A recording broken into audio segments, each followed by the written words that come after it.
A 4-story wall of water that only rises once in 1,300 years was recorded off the west coast of Canada. Some people blame waves like this for disappearances in the Bermuda Triangle. Rogue waves can get strong enough to sink container ships and oil rigs. The Canadian water monster didn't hurt anyone, but it did become a sensation. And it looks like we're about to see even higher and more powerful rogue waves in the future. The team of Marine Labs, the company that operates the buoy that got caught in the Ucluelet wave, couldn't believe the data they saw. A huge force came out of the blue, pulled the buoy down, and then set it up to a peak before taking it even deeper. They thought it must be a rogue wave, so they sent the data to a scientist at the University of Victoria who specializes in these beauties. They analyzed the data and confirmed it was indeed not a technical mistake. The wave officially became the most extreme rogue wave ever officially recorded, as it was 3 times the height of waves around it. Scientists have reported seeing giant waves coming out of the blue for centuries, but no one really believed them.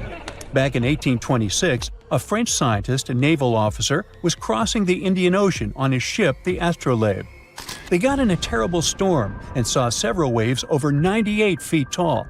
It's almost as tall as a 10-story building. The crew lost one of its members, but the 4 of them, including the captain, made it to land and shared what they saw. But back then, scientists were sure waves couldn't be taller than 30 feet. Everyone took their story as a tall tale. Pun intentional. Over a century later, a cargo ship, the MS München, mysteriously disappeared. People believed it to be unsinkable, just like the Titanic, so it was a real shock that all that was left of it was one lifeboat. When experts analyzed the damage, they concluded that it must have been hit by a wave that was around 65 feet high. Witnesses shared many other stories of giant waves coming out of nowhere, but scientists officially recognized the first rogue wave only in 1995. It went down in history as the Doppler wave, or the New Year's wave. This monster on the North Sea that was 84 feet tall hit the Norwegian gas platform Doppler on New Year's Day. It was twice larger than the wave surrounding it. The rig was built to withstand waves up to 64 feet tall and had the most advanced sensors for its time. The wave wasn't like any other type of wave they'd studied before. So they had to admit rogue waves were real and gave them an official definition. It's a wave more than twice as tall as others around it. It can pop up lightning fast in a stormy sea, or show up out of nowhere in calm waters. These waves have steep sides and a deep trough below, and look like a wall of water rising out of the sea. They're so intense that they can even swallow up rescue helicopters trying to do their job. In 2007, America's National Oceanic and Atmospheric Administration made a list of 50 historical maritime tragedies that were most likely caused by rogue waves. Some of the events on the list happen not in the open water, but in lakes. Lake Superior has something that's got the name Three Sisters. It is a series of 3 large waves, one after another. The second wave covers the ship's decks before the first one is gone. The third wave jumps in and adds extra water. These 3 sisters overload the ship. There's a theory that this phenomenon took down the freighter Edmund Fitzgerald in 1975. There are 2 main theories trying to explain how rogue waves happen. First, we've got the linear addition theory. Imagine waves cruising through the ocean at their own speeds. When these waves cross paths, they team up and become stronger to turn into a rogue wave. Then there's the nonlinear focusing theory. It says waves like to roll in groups, and when they spend time together, they exchange some energy. Sometimes, this energy exchange turns into a rogue wave. To predict the formation of these freaky waves, scientists would need an innovative radar system to keep a constant eye on the waves near a boat. They'd collect all the data and put in a math model that would create a real-time picture of what the ocean surface looks like at that very moment. This model would need to do new calculations of the surface situation every 5 minutes. It would let the crew know if there were any extreme waves coming up in the next several minutes. Such a system doesn't exist yet, but there is a huge progress in this direction. Scientists from the University of Melbourne went on an expedition to Antarctica and found out that strong winds play a big role in the creation of rogue waves. It looks like they're caused by a mix of strong winds and the random way waves move and interact with each other. This idea was tested in labs before, but now they've proven it happens in real oceans too. To study these waves, the scientists use special 3D cameras. These cameras work like human eyes, taking lots of images in a row to create a detailed 3D picture of the ocean surface. It showed that rogue waves happen more often when waves are young, which means they're just starting to form and are more affected by the wind. When strong winds blow over young waves, they make the waves taller, longer, and faster, but not evenly. Some waves steal energy from nearby waves and grow much bigger, which is how rogue waves form. The scientists noticed these giant waves happened about once every 6 hours. They recorded no rogue waves in calmer seas, when the wind doesn't have as much influence. Scientists are concerned that rogue waves may happen more often in the future because there's more energy in the atmosphere and ocean. It looks like rogue waves can be much more powerful than scientists ever thought. They managed to create the famous Doppler wave in a lab for the first time in 2018. This helped them study these mysterious waves up close and showed that their secret is in how they form. We think of waves rolling gently on a beach, but the waves in this study happen in open water when waves from different directions meet. When waves come together from far apart directions, they push the water upward, creating what's called a partially standing wave or a cross wave. This can happen when two seas meet, or when wind directions suddenly change, like during a hurricane. The study found that the bigger the angle between the meeting waves, the taller the cross wave becomes. Normally, when a wave breaks, it forms a white foamy top, and that's where it stops growing. But if a wave is formed by water coming from many directions, it can keep growing even after breaking. These special waves can grow to be twice as steep while breaking, which is already much bigger than normal waves. And if you add up all the growth from waves coming together, they can become 4 times steeper than what anyone thought was possible. This discovery could change the way we build things, like wind turbines or oil platforms in the ocean, to make them safe. Right now, many designs don't fully account for these huge multi-directional waves. Now, they seem to have a lot of similarities, but rogue waves aren't the same as tsunamis. Tsunamis happen when there's a big shift in water, like an earthquake, volcanic eruption, or landslide. They mess with the entire water column. At sea, you might not even notice a tsunami cruising beneath you, but near the shore, as it hits shallow waters, those waves can shoot up to crazy heights. Rogue waves are formed at the surface level, although sometimes they can form deep below, and these are called rogue internal waves. Okay, smarty pants, answer this one.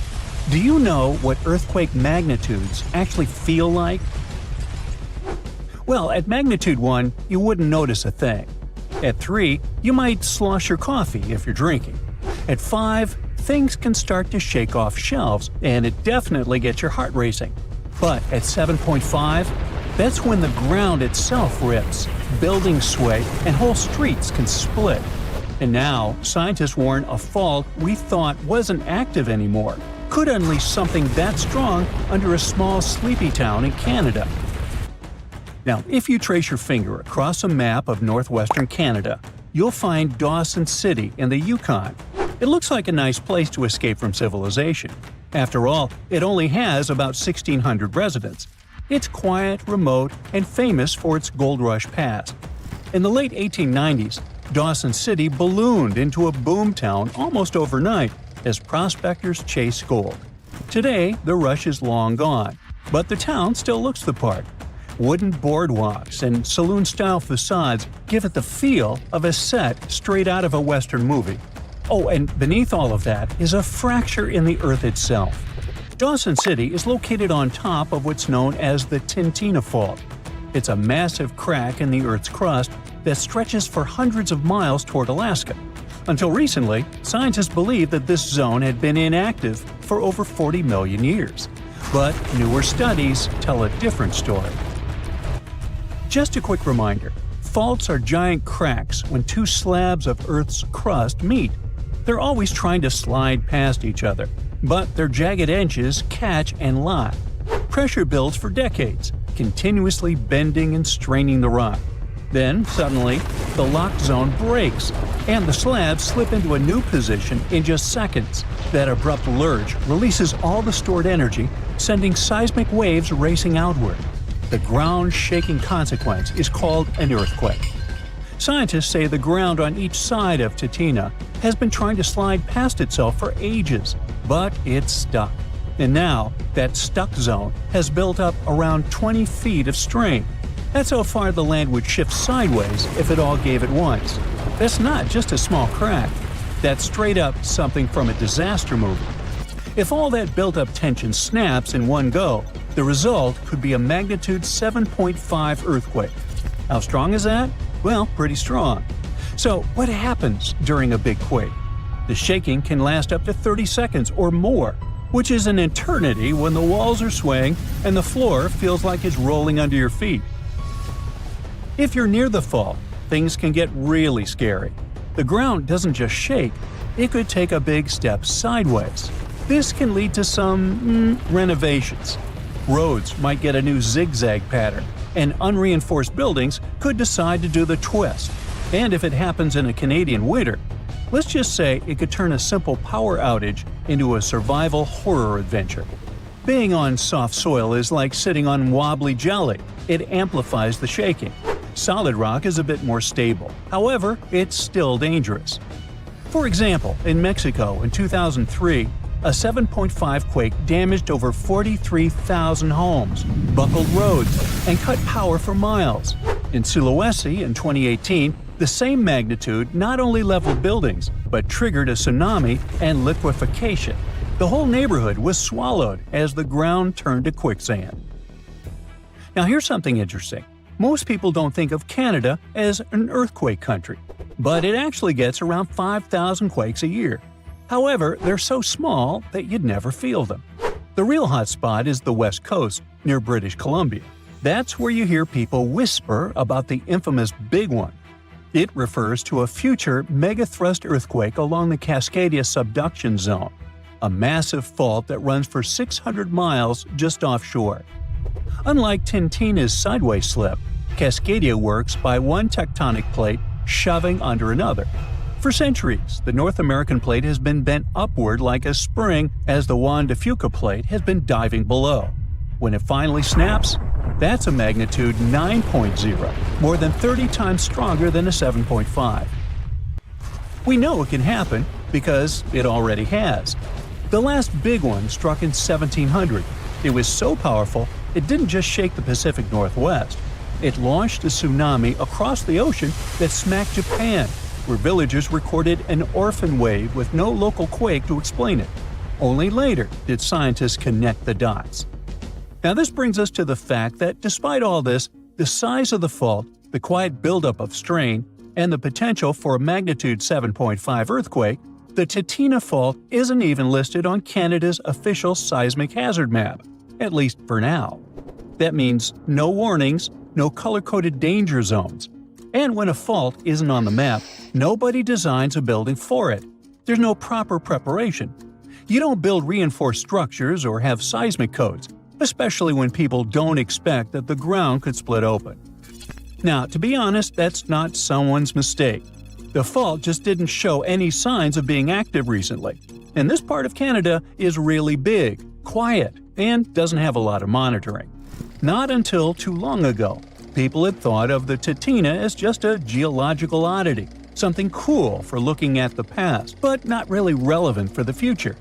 For years, the Titina Fault flew under the radar, but that changed when researchers brought high-tech gear.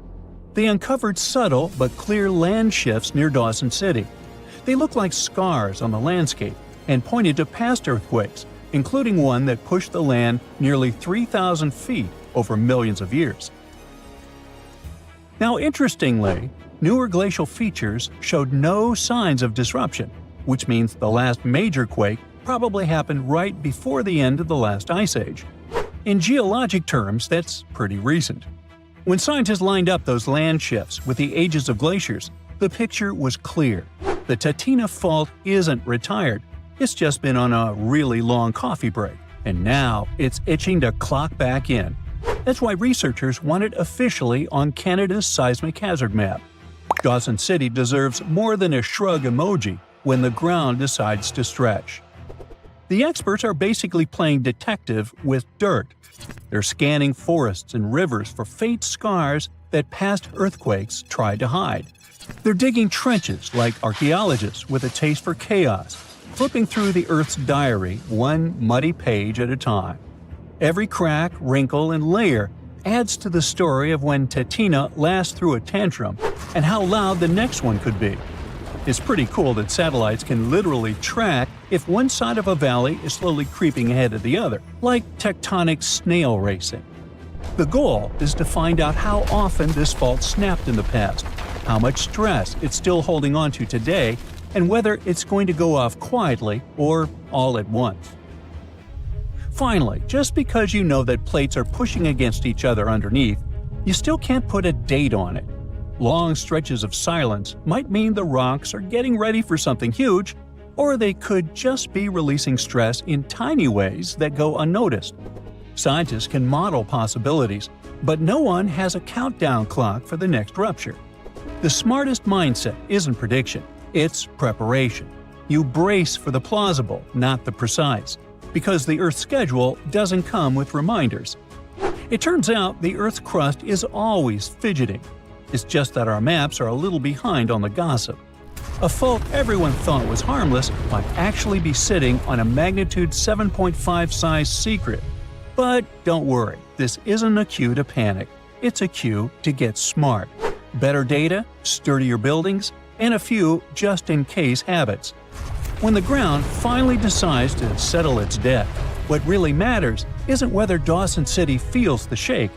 It's whether everyone's prepared enough to turn a potential disaster into just a real wild story to tell later. Hey, have you ever been in an earthquake? I have. Tell me your story in the comments.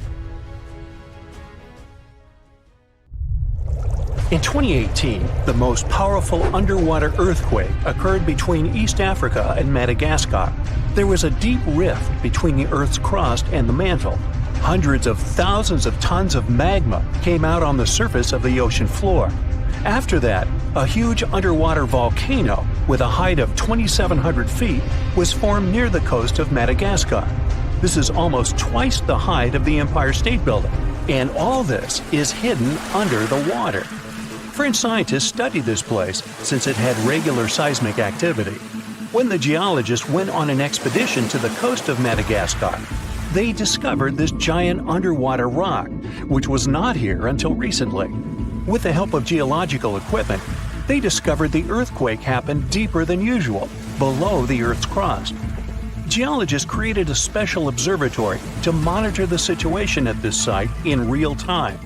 Between February and May 2019, they recorded about 17,000 seismic activities below the ocean floor. Scientists had never recorded such deep earthquakes. This suggests that there are reservoirs and drainage systems inside our planet through which magma flows. It's like the veins and vessels of a living organism. The volume of lava the volcano spews at this place can be compared with the volcanic eruptions in the hottest spots of Earth. Perhaps this is one of the most catastrophic, but at the same time, beautiful events in nature over the past few years. To understand what can be beautiful about this, let's first figure out what an underwater volcano is and how it works. Inside our planet, there are incandescent liquid metals and molten rocks containing almost all the chemical elements from the periodic table. All this hot substance is called magma, which constantly flows in the planet's bowels. Anyway, magma is lighter than the surrounding Earth's crust, so it always tries to break out upwards. Fortunately, the surface of our planet is strong enough and doesn't allow magma to splash out. But sometimes it happens, and here's why. The Earth's crust consists of many solid parts, tectonic plates. These plates collide with each other because of movement. Imagine a massive picture of puzzles. Each detail of this puzzle is a tectonic plate, and they all are constantly moving. Sometimes one puzzle gets unhooked from another. When this happens, magma immediately spills out of the resulting gap. and these places of faults with flowing magma we call volcanoes. When such a volcano erupts, a new geology begins. A splash of magma shakes the ocean floor. Lava and ash erupt from the inside of our planet. It causes a release of destructive energy of incredible power.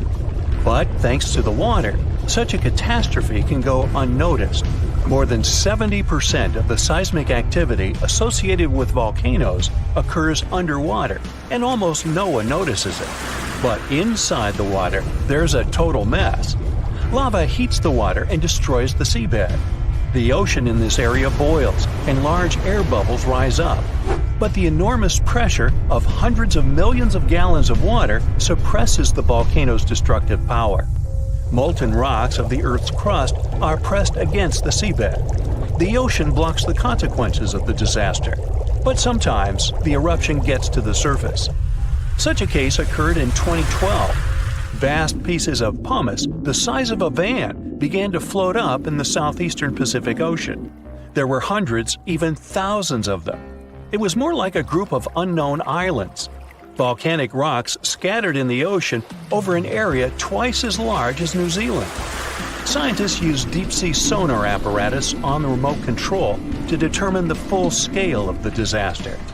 They studied the seabed for a long time and found 14 craters that released lava. The researchers saw that more than a third of the erupted volcanic material surfaced and scattered throughout the ocean. The rest was scattered along the bottom. It destroyed all marine life in the area. However, after the eruption of volcanoes, life is reborn like a phoenix from the ashes. Volcanic ash, lava, and soil around the volcano contain many useful elements and minerals. They nourish the soil and promote the development of microorganisms not only on land but also in water. That's why there's so much vegetation, flowers, and trees around volcanoes. And underwater volcanoes can eventually form natural islands. This is a long process, resulting from which a large piece of land comes out of the water. When magma goes out, the water immediately presses it to the seabed. The eruption can go on for a long time. The released magma raises the level of the seabed. After another 100, maybe 1,000 years, a new eruption begins. New magma flows lay a new layer on the surface of the previous one. Over millions of years, layer by layer, the volcano has been growing. It's slowly rising up because of constant eruptions. Some volcanoes may go out forever, and some continue to erupt. And then, one day, the level of volcanic rock reaches the surface in the form of a huge island.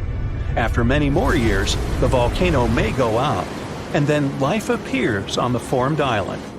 The destroyed seabed area is filled with animals, trees, flowers, and plants. These volcanic islands have unique ecosystems because they develop separately from all continents.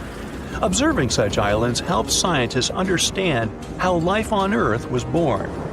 There are hundreds of islands around the world that have appeared because of eruptions of underwater volcanoes. You can find them in Hawaii, Indonesia, and Iceland. Many of them are inhabited by people. They build villages and small towns there. The ground on such islands is fertile. Fruits and vegetables grow there. The water is filled with fish. Such places may seem like paradise, but at the same time, it's dangerous to live there because the volcano may wake up.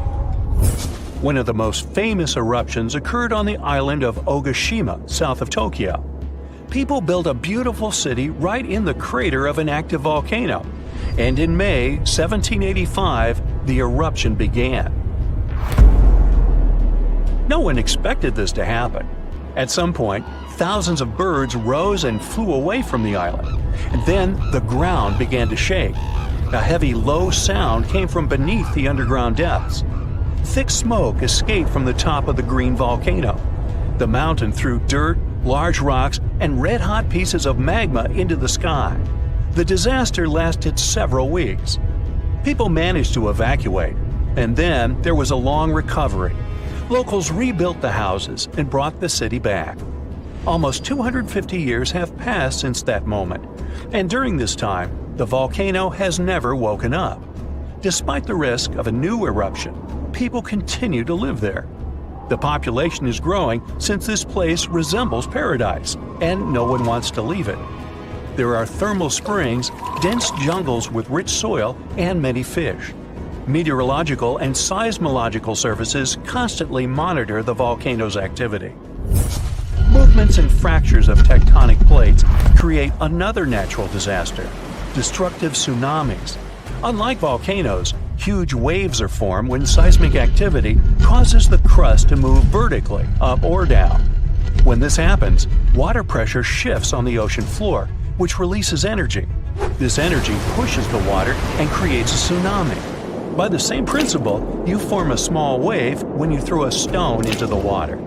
First, a small tsunami appears.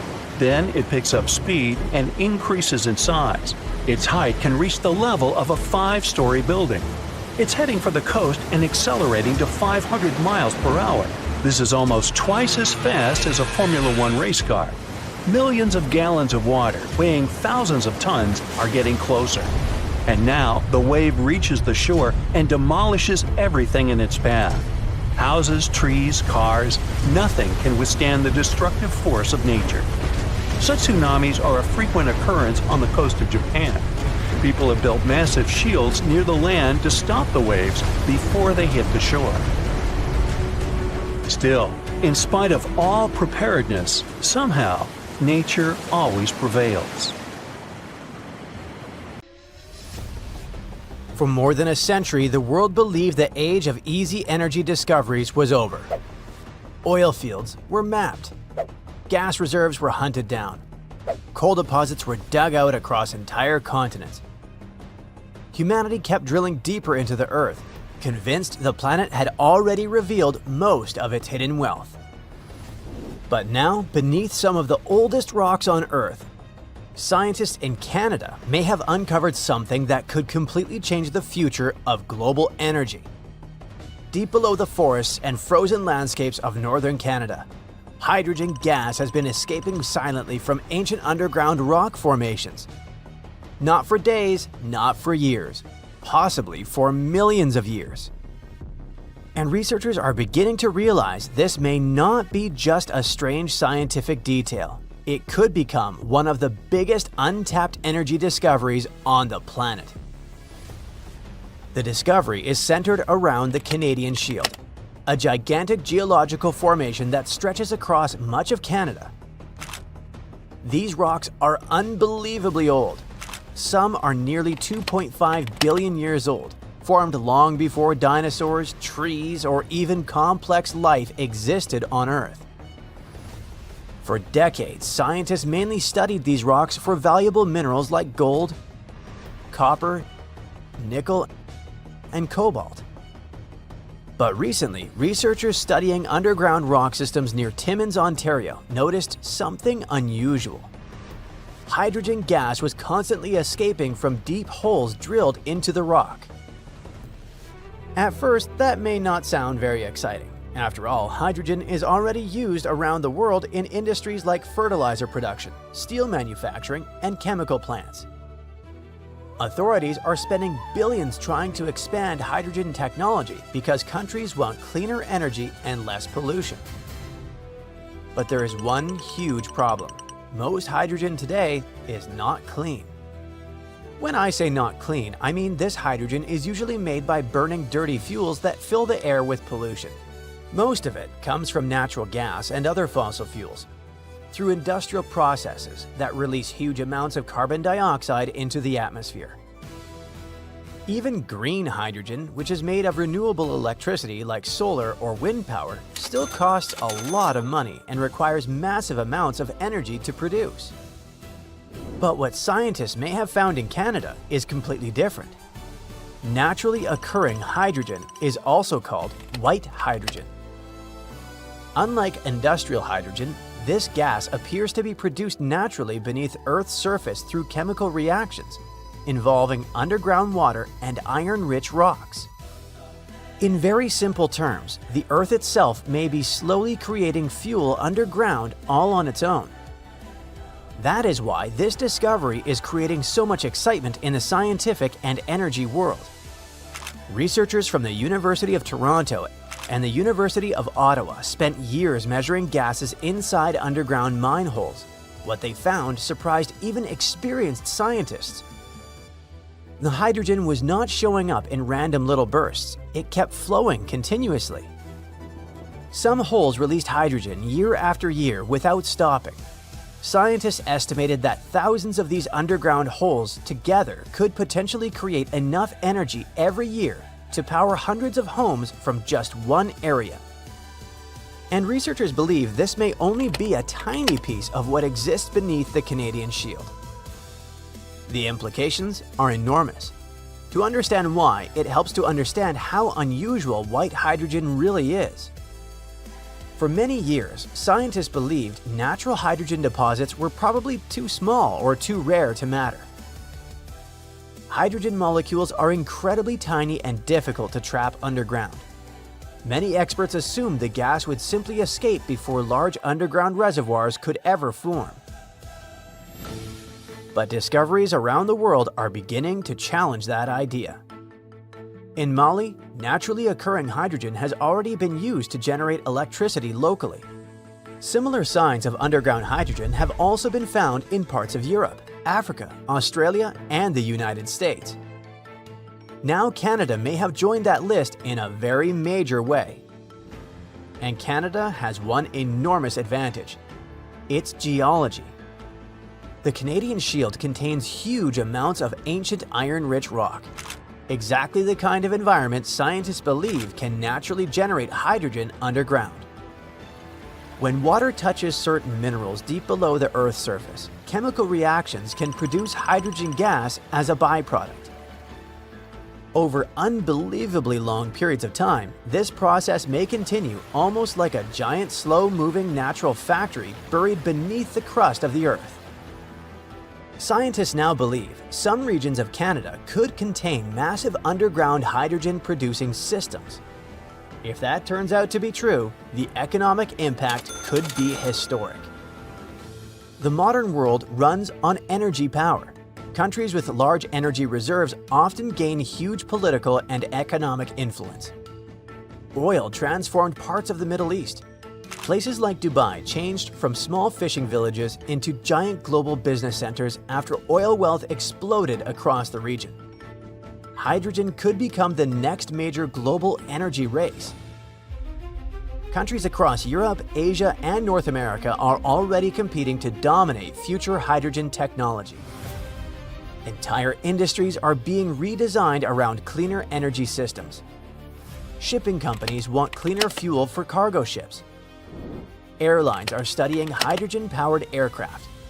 Steel factories need alternatives to coal. Power grids need better ways to store energy. And authorities everywhere are under pressure to reduce pollution without destroying their economies. That is why white hydrogen is attracting so much attention.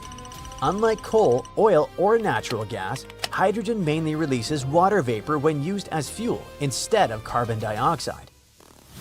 In theory, it could power huge parts of the global economy while producing far less pollution. And if hydrogen can be pulled directly from underground natural reservoirs, it could avoid many of the expensive industrial steps currently needed to manufacture hydrogen artificially. That possibility is attracting growing interest from mining companies, investors, and energy researchers all over the world. Some experts are even comparing this moment to the very beginning of the oil industry, when few people understood how deeply petroleum would eventually reshape civilization. But there is another reason this discovery matters so much. Canada may already have many of the tools needed to become a hydrogen superpower. The country has enormous land area, advanced mining infrastructure, stable political systems, huge freshwater resources, and decades of experience extracting natural resources from underground. Many of the same regions rich in minerals may also contain hydrogen-producing geology. That means future hydrogen production could potentially develop alongside existing mining operations. Some remote northern communities that currently depend on expensive imported fuel could someday use nearby underground hydrogen systems for cleaner local energy.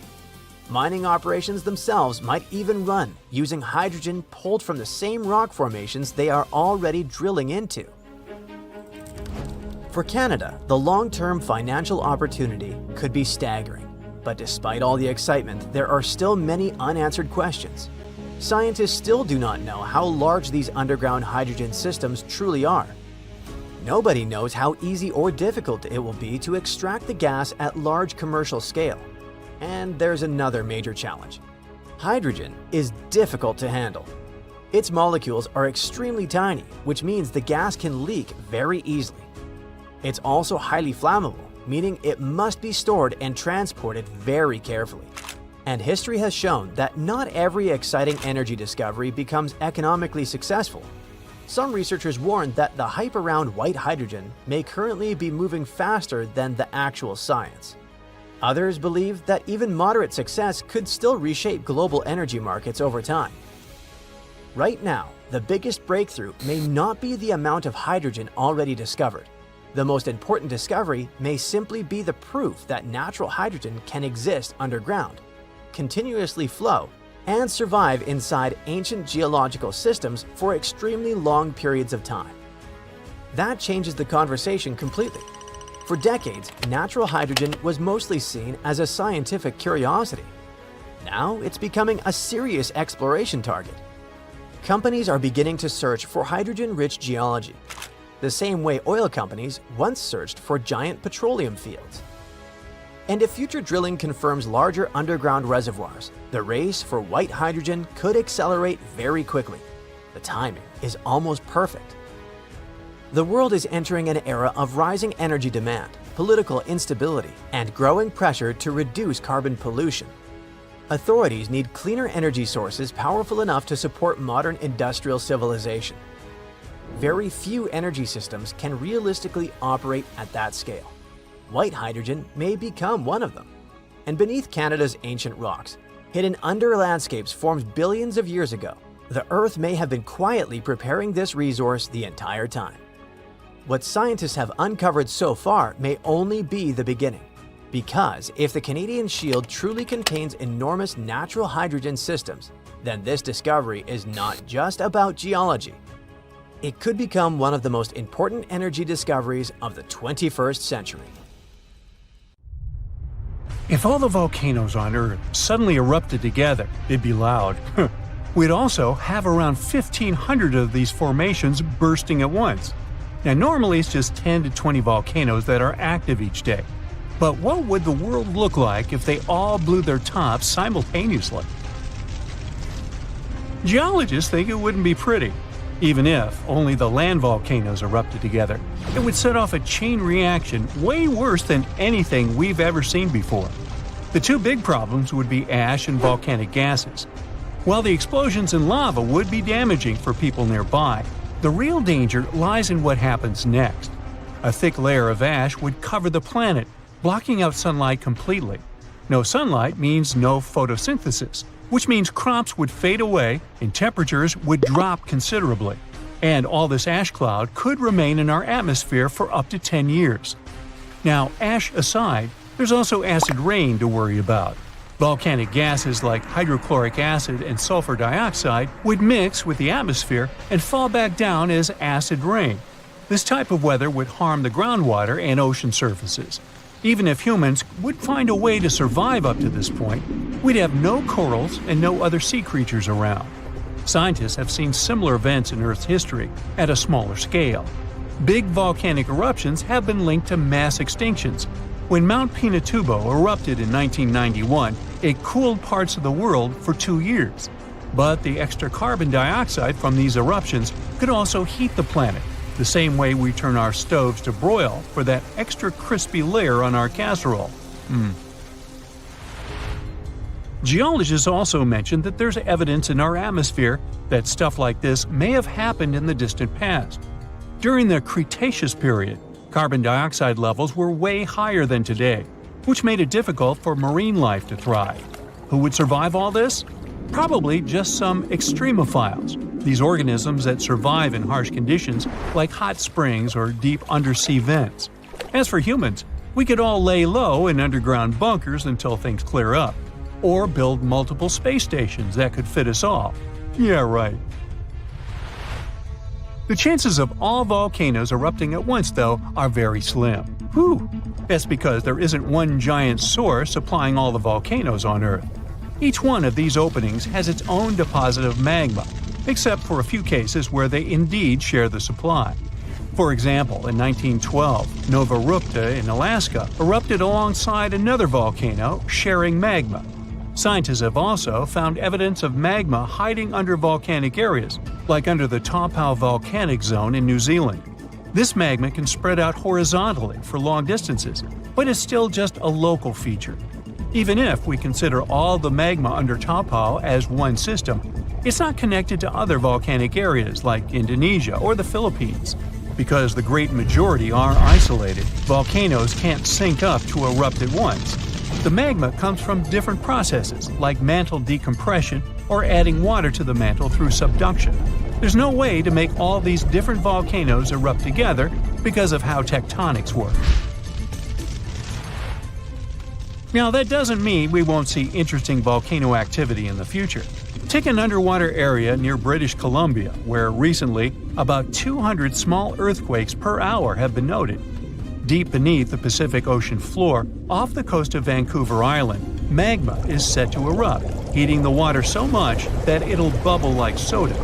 However, this event will likely go unnoticed by anyone other than scientists. The anticipated eruption will most likely happen around 3 miles below the ocean surface. Scientists explain that the earthquakes range from negative to 4.1 magnitude, meaning only those nearby would feel any tremors. This unusual activity gives us a rare opportunity to study how the Earth's crust forms.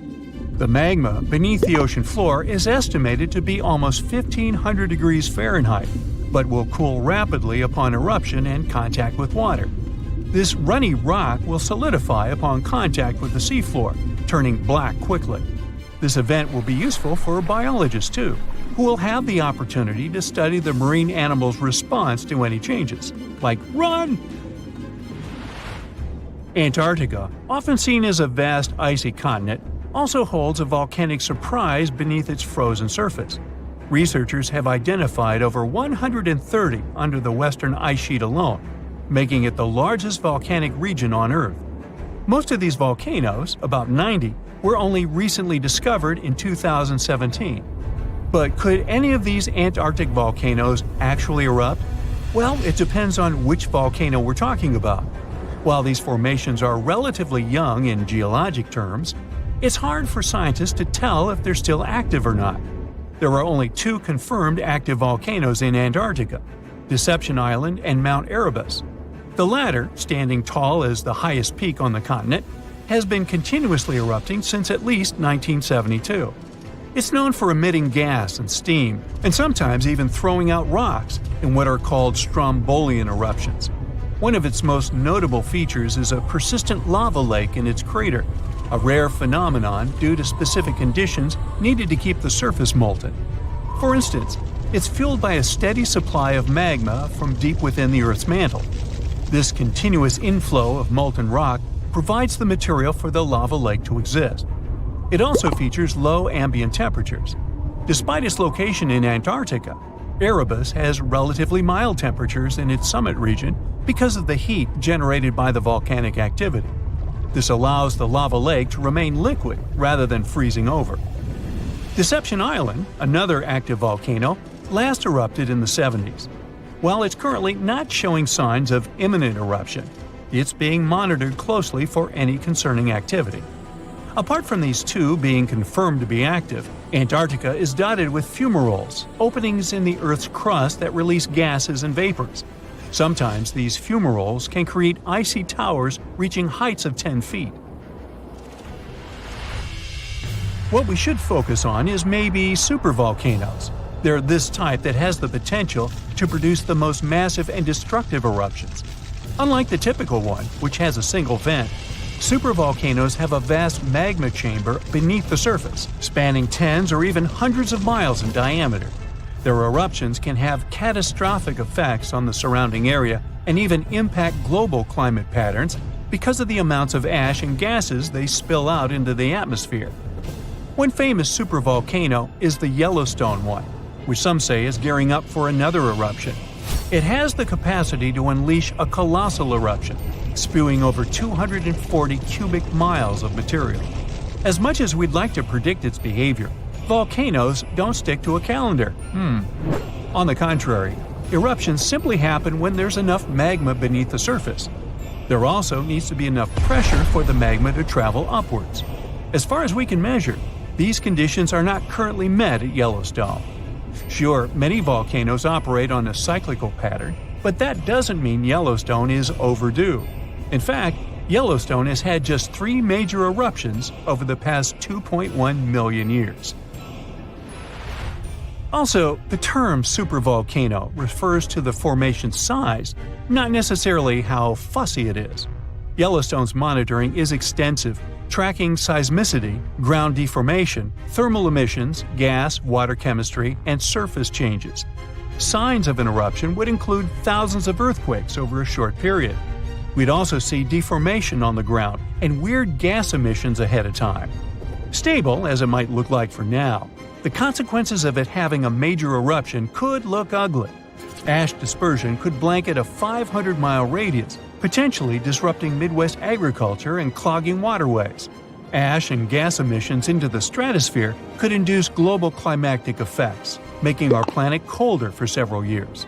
And yes, we've seen some research that it shows there's more liquid molten rock under the Yellowstone volcano than scientists believe. But that doesn't translate to imminent danger. The Alaska Panhandle looks like a massive geographical mistake, and in fact it is. Someone drew this border based on mountains that literally do not exist, and today it's making life incredibly difficult for the people living there. How did the US end up owning this narrow strip of land that blocks Canada from the ocean? It all goes back to a bizarre agreement signed in 1825 between the Russian and British empires. Two superpowers sitting in Europe decided to establish a boundary through a wild, completely unexplored landscape. Making it follow the crest of the coastal mountains seemed to be a neat idea, with only one massive problem. Those mountains were a cartographic illusion. What they thought was a nice continuous ridge was actually a chaotic patchwork of peaks and fjords. Nope, they didn't check the terrain. You may wonder, why was it so important? When the US bought Alaska from Russia and gold was discovered in the region, this fictional line suddenly became highly contested. Who owns the coast simply rules. Back in 1903, an international tribunal stepped in and forced everyone involved to settle. The British judge sided with the US and the mistake was permanently locked in. Don't bring it up with Canadians nearby. It still angers them, as Canada was completely cut off from its ports, basically trapped behind a wall of land owned by the US. The issue is still valid today, and it's not just about old paper maps. Reality on the ground is harsh. The border they settled on is an absolute logistical nightmare. It completely fractured local ecosystems and split indigenous territories, like those of the Tlingit and Haida people, right in half. For the residents of these remote border towns, the daily impact is severe because of how awkwardly this line slices through the landscape. Towns like Skagway, Alaska are only reachable by road if you drive through Canada. Meanwhile, Canadians living near the edge often have to cross international checkpoints just to reach the nearest hospital, buy basic groceries, or put their kids on a school bus. Imagine everyday life is dictated by Border Patrol. This jagged line is a stark reminder that borders are not just ink. When a boundary is based on total cartographic fiction, but enforced as hard fact, it's the local people who pay the price every single day. A magnitude 15 earthquake has the potential to completely destroy our planet and evaporate all the water in a matter of seconds, leaving Earth uninhabitable. Over 500,000 earthquakes happen annually, but none have a magnitude of 15. 90% of quakes occur in the terrifying Ring of Fire zone located around the Pacific Ocean. The ground there is like jello. It shakes almost constantly. The most powerful earthquake to have ever struck Earth had a magnitude of 9.5. That much power can lengthen or shorten the day. But there's probably an earthquake in the confines of your own home now caused by a speck of dust landing on a table. But it has a power of -15 magnitudes. Earthquakes happen when tectonic plates move.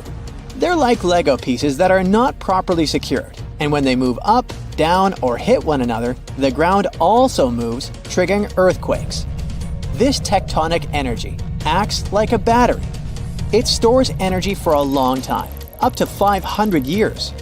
When this stored energy is released in a sudden burst, the consequences are horrifying. Even the strongest structures submit to this relentless force that leaves a trail of destruction in its path.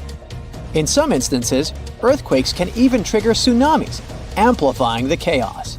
Such a crazy amount of power can split the ground open and cause severe damage. The strength of an earthquake is measured by the Richter scale, but now it's being replaced by the moment magnitude scale. When there's an earthquake, we hear about how strong it is. It's usually from 1 to 10. Luckily, we haven't had a Richter scale earthquake yet. The most powerful earthquake to have ever happened in modern history occurred in Chile in the 60s. It was around 9.5 on the Richter scale, and it altered Earth's rotation and messed up the length of the day by around 2 milliseconds. It also triggered a massive tsunami and affected a vast area of 155,000 square miles. The Richter scale doesn't actually have a limit. Still, anything above 25 doesn't need measuring, because if that ever happened, we would simply turn into dust, and nobody would care to measure this disaster. As we said, the strongest earthquake had a magnitude of 9.5. If this magnitude had been just 0.5 stronger, it would have created a ruptured line 2,174 miles long.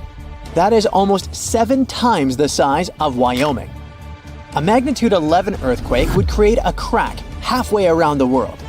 Massive tsunamis would hit coastal areas, destroying everything, and Earth would get into a massive environmental crisis. If you love hiking, you would have new mountains to explore, created by the terrifying earthquake. Even the temperature would increase because of volcanic eruptions and the resulting greenhouse gases. It would turn our planet into a hot oven. The safest places would be far away from any buildings, seas, oceans, and mountains where there would be a low chance of a landslide. Countries unprepared for earthquakes would be totally destroyed, and cities would turn into piles of rubble and dust. Going up on the Richter scale would only make things worse. But don't worry, an earthquake of that power is impossible. Earth's crust doesn't have enough energy to produce such earthquakes. But there is something that has much more power and can produce mega earthquakes. Asteroids are powerful enough to destroy our planet, as we all know from the dinosaur era. That asteroid was around 6 miles long, and it caused massive damage to the planet. It triggered earthquakes that shook the ground constantly for months. These terrifying quakes were about 50,000 times stronger than the Chile earthquake. They also triggered a tsunami that was 30,000 times more powerful than the Indian Ocean tsunami. And the latter was one of the most devastating tsunamis to have ever struck Earth. The earthquakes caused by the asteroid had a magnitude of 11, making it the most powerful and scariest natural disaster ever. And let's hope it stays that way. The Indian Ocean tsunami affected only certain areas of the world. Meanwhile, the asteroid tsunami affected every part of the world and had 33-foot-tall waves. Even if you had traveled to the most remote place on Earth, you wouldn't have been able to hide from this Grim Reaper. A 15-magnitude earthquake wouldn't be 15% stronger than the Chile earthquake. The scale doesn't work like that. It would be around 100 million times more powerful than a 9.5 magnitude quake. It could make all the water on Earth evaporate, leaving us devastated and without any H2O to survive. All ecosystems would collapse, all food chains would be broken, and only some super strong bacteria would probably survive the impossible. That is only a fraction of the frightening things that could happen. The ocean is like the AC for our planet. Without it, Earth would be super hot. The ocean also serves as a shield from the sun's powerful rays. It acts as a heat absorber and cools Earth. Scientists think that the most dangerous thing would be the inability of Earth's crust to survive the violent shakes of the 15-magnitude earthquake. If our planet miraculously survived and didn't turn into dust, there would be massive openings in its crust. The ground would become gelatinous. It would randomly move up, down, left, and right, and no building would survive that. Our civilization would be brought back to the Stonehenge era. Tectonic movements like this are devastating. A similar thing happened in Japan when tectonic plates moved 165 feet from each other and then snapped back together, creating a 9-magnitude earthquake. No place on Earth is immune to this bone-chilling natural phenomenon. Still, certain places have higher chances of being destroyed than others, like the Ring of Fire, where 90% of earthquakes happen. This is a place where earthquakes are almost everyday occurrences. The Ring of Fire is located in the Pacific Ocean. It forms a ring around the continents that surround the Pacific. There, several tectonic plates meet, creating highly unstable ground. To make the problem much more terrifying, 75% of active volcanoes are located in this area. 90% of dormant volcanoes are also there, making this place extremely dangerous. Scientists carefully study this region to find a way to predict when the next earthquake might strike. The Ring of Fire is not the only place at risk of earthquakes. In California, along the San Andreas Fault Line, 2 tectonic plates have been storing power for more than 200 years. The San Andreas Fault is 715 miles long and has the potential for a massive earthquake. This region has its fear of violent earthquakes like the one that happened in San Francisco in 1906. It had a magnitude of 7.8 on the Richter scale. Scientists' predictions are terrifying. They say that the chance of a 6.7 magnitude earthquake is very high in the area. If all hell starts to break loose, you should know how to survive.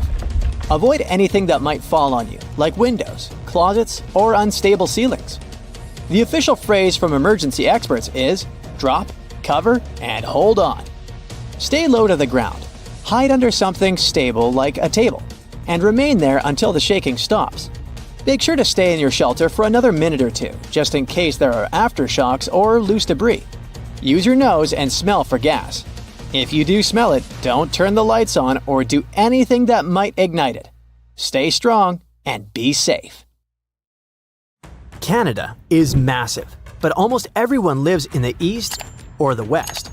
And right in the middle, there is this huge stretch of land where hardly anyone calls home, Northern Ontario. So why does this place almost feel off limits? Northern Ontario is part of, well, Ontario. It's a super busy province, home to major cities like Toronto and Ottawa. About 1/3 of all Canadians live there, but most of them are down in the southern part of the province, not up north. But that doesn't really add up when you think about it because the northern part is way, way bigger. We're talking about a region that is more than 300,000 square miles, pretty much the same size as the whole country of Turkey. Northern Ontario takes up about 87% of the entire province. But, strangely, only about 6% of Ontario's population lives in this area. But before you start dreaming about moving there for some peace and quiet, hold on. There are 4 big reasons people choose not to, and honestly, you'll probably agree.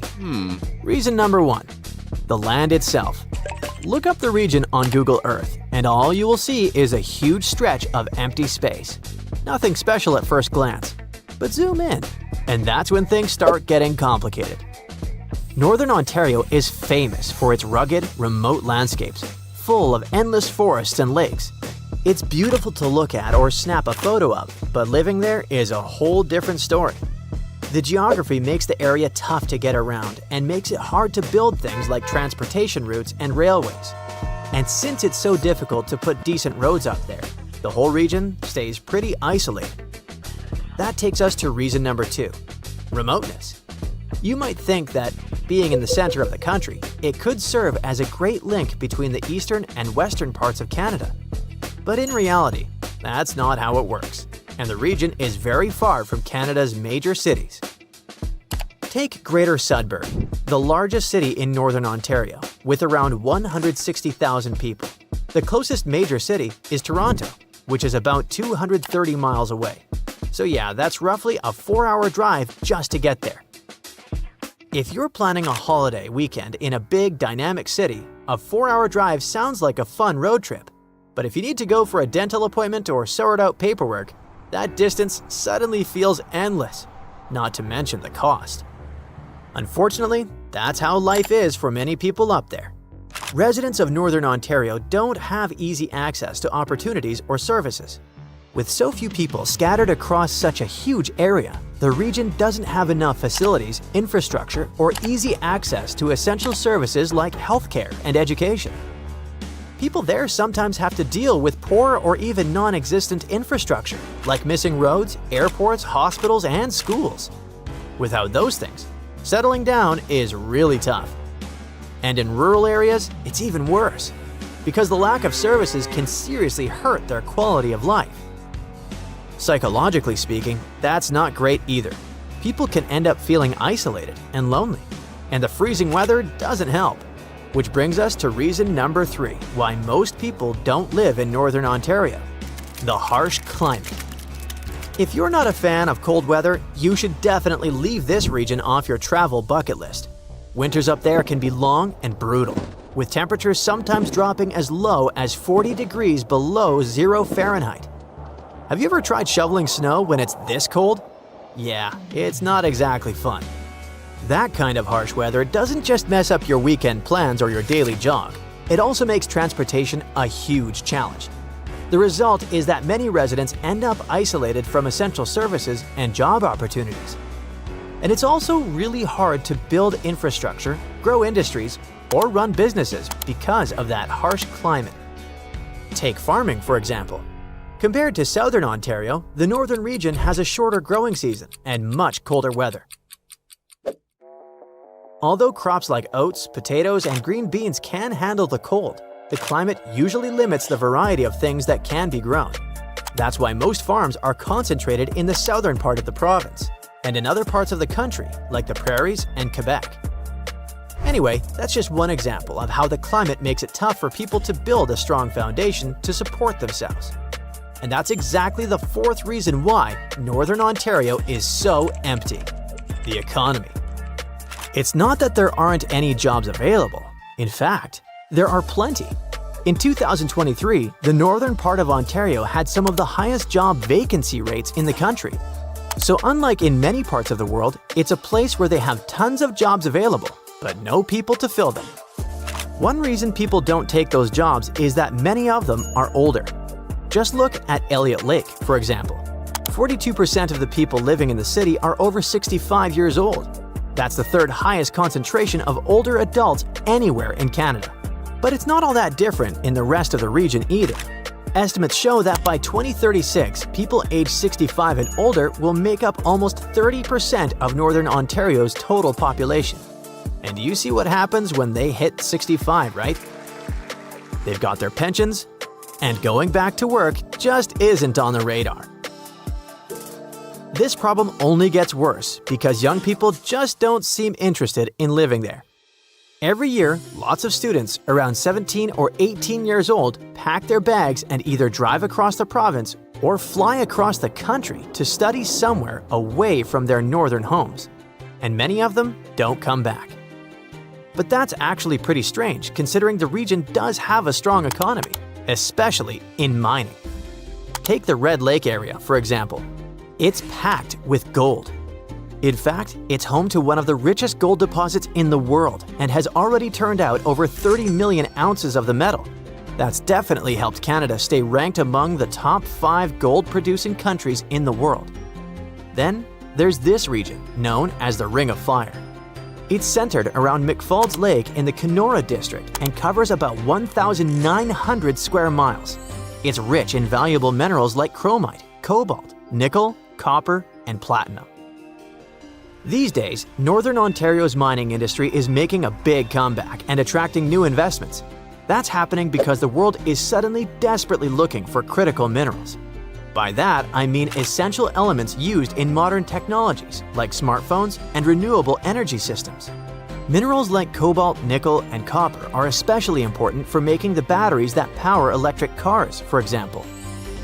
So, right now, it seems like the whole mining scene in the region is doing pretty well, but the industry has gone through plenty of ups and downs, with fluctuations and periods of decline. And that, combined with the possible lack of variety and jobs outside the mining industry, means people are more likely to leave the region in search of better opportunities. Interestingly though, mining companies are now struggling to find enough skilled workers in Northern Ontario.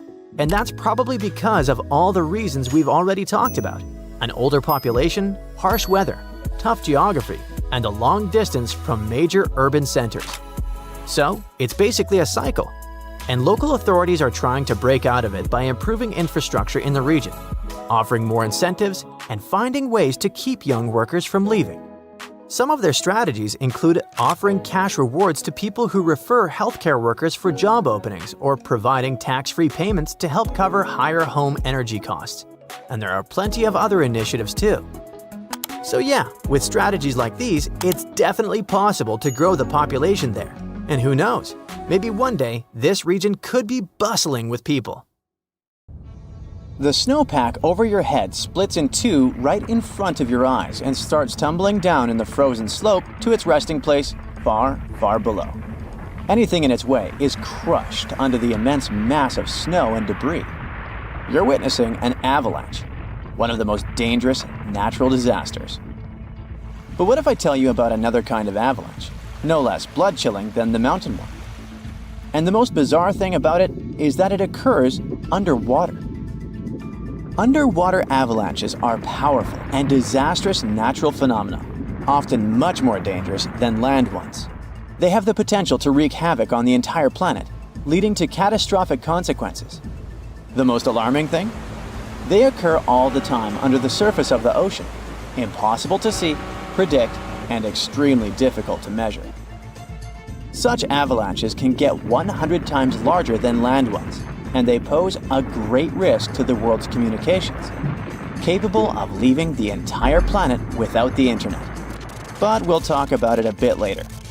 First, let's go 60,000 years back into the past. We're near the northwest coast of Africa, ready to witness the colossal scale and devastating impact of a ginormous underwater avalanche. It started as a quite small underwater landslide in the Agadir Canyon. At first, it was just 0.35 cubic miles of material, but in no time, this mass increased more than 100 times in size while traveling across the Atlantic Ocean floor. As the avalanche sped up and grew, it picked up gravel, sand, rocks, and mud. It carved a devastating path through one of the world's largest submarine canyons, wiping out all forms of animal and plant life on its way. The disastrous flow was so powerful that it literally eroded a 250-mile stretch of the canyon, cutting hundreds of feet into its sides and damaging a total area of 1,740 square miles. That's the area of more than 3.5 New York cities. As for the force of the flow, it was so immense that it propelled massive boulders up the canyon walls to heights of up to 430 feet. Before scientists discovered the evidence of this catastrophic event, they had seriously underestimated the scale of destruction caused by submarine avalanches. By the way, these devastating catastrophes can start not only far away in the ocean, but also at estuaries. Let's go back to 14 January 2020 and see for ourselves. A turbidity current, a rapid, downhill flow of water containing a lot of sediment, rushed more than 680 miles from the Congo River estuary in the deep sea. This current appeared due to two factors: terrible flooding along the Congo River in late December 2019 and unusually large spring tides. This resulted in an avalanche of sand and mud. Its volume was equivalent to 1/3 of all the sediment produced annually by all the rivers in the world. This sediment avalanche accelerated, increasing in speed from 17 feet per second in the upper part of the Congo Canyon to 26 feet per second when it reached the end of the channel, almost 700 miles away from the coastline. This route made it the longest avalanche of sediment ever measured on our planet. 2 days later, the flow reached the deep ocean. The avalanche broke 2 seabed telecommunication cables, cutting internet data speeds all the way across West, Central, and South Africa. Now, before this disaster, scientists considered that measuring powerful deep-sea avalanches was impractical. But the sediment flow in the Congo Canyon could be monitored directly, finally allowing researchers to assess how major river floods connected to the deep sea. They also concluded that how often underwater avalanches occurred depended on where the observer was. Seafloor canyons that are close to river mouths can experience several tiny avalanches per year. Other systems, far from river discharges like the Agadir Canyon, can only have one monster of an avalanche every 10,000 years or so. You're likely wondering, what can trigger an avalanche under the surface of the ocean? Well, earthquakes, typhoons, high tides, river floods, and even volcanic eruptions. And due to our changing climate, such events become more and more frequent and intense. At the same time, these triggers don't mean that an avalanche is bound to happen, nor do they relate to the scale of the event. See for yourself. In 1755, a powerful earthquake hit the coast of Portugal, wiping out large parts of Lisbon. Tens of thousands of people lost their lives during that disaster, but it only triggered a tiny underwater avalanche. And in 1929, a large earthquake off the coast of Newfoundland, Canada, triggered the largest underwater avalanche ever recorded. The flow traveled at a speed of 42 miles per hour, carrying boulders, sand, and mud. It snapped 11 seabed cables on its journey downhill.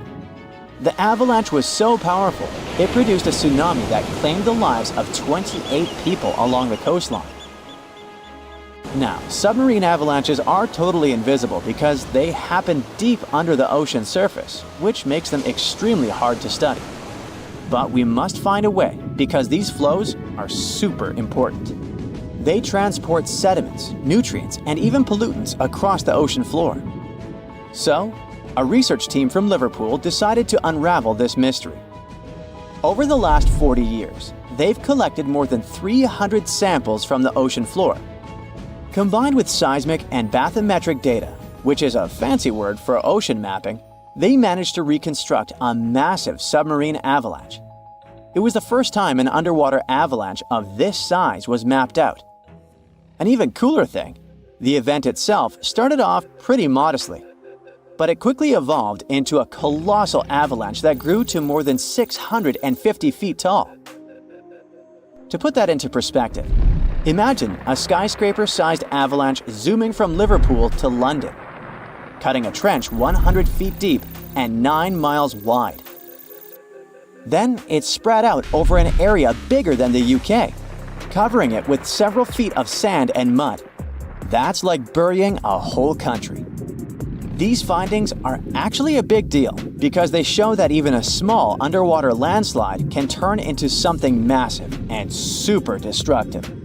But that's not the worst. Think about undersea internet cables, which are essential for global communication. There are more than 550 active seafloor cables around the world. Their combined length is a whopping 870,000 miles. That's enough to wrap around our planet 35 times. When a submarine avalanche breaks seafloor cables, the effects are usually super expensive and devastating. For example, in 2006, an earthquake in Taiwan triggered underwater avalanches that cut loads of seafloor cables connecting Southeast Asia with the rest of the world. The largest internet operator in China had a 90% loss of traffic to the USA at the peak of the event. As for Taiwan itself, it experienced between 74 to 100% loss in traffic to neighboring islands. So now you probably get why we need to learn more about this natural phenomenon. Luckily, researchers at Tulane University have found a way to study it in 3D. Previous studies only looked at submarine avalanches in 2D, which didn't give the full picture of how they actually behaved.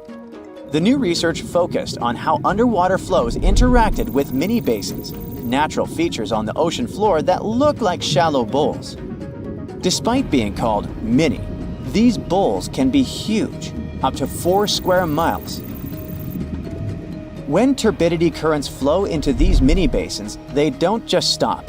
No, they hit the far side and curl back around like water eddies in a stream. These swirling flows move the sediment around before it settles on the ocean floor. The size of the mini-basin and the speed of the flow can change how the current behaves. If the basin is big and the current is slow, it starts to fill up with sediment. But if you crank up the flow speed or shrink the basin, the current starts to overflow, spilling over the basin. To study all this, the researchers created a mini version of a mini basin in a pool and used different speeds of flow to simulate turbidity currents. They even made their own sediment mixtures to see how different sizes of particles would behave. In the end, they managed to mimic real-life ocean conditions, but on a smaller, manageable scale. Pretty cool, huh? Dinosaurs, big ancient bugs, creepy spiders, and scary insects are all cute animals compared to the monsters that lived on Earth about 500 million years ago. For example, here's a creature that swam in the water like a stingray and had 3 eyes. Its mouth was like a pencil sharpener. 2 long claws with forked tips like pincers protruded from its head, and its gills were somewhere in the back. This is not a thing from a sci-fi movie. This is Mosura. Its remains are preserved in excellent condition. Let's look at it more closely and study other similar monsters.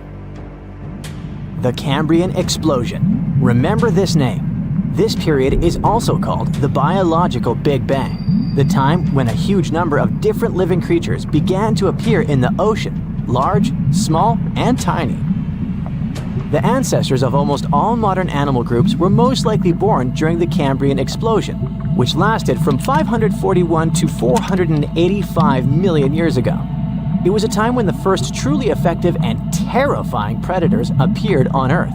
One of them was Mosura. It's only the size of an index finger, but you would never want to meet such a creature while swimming in the sea.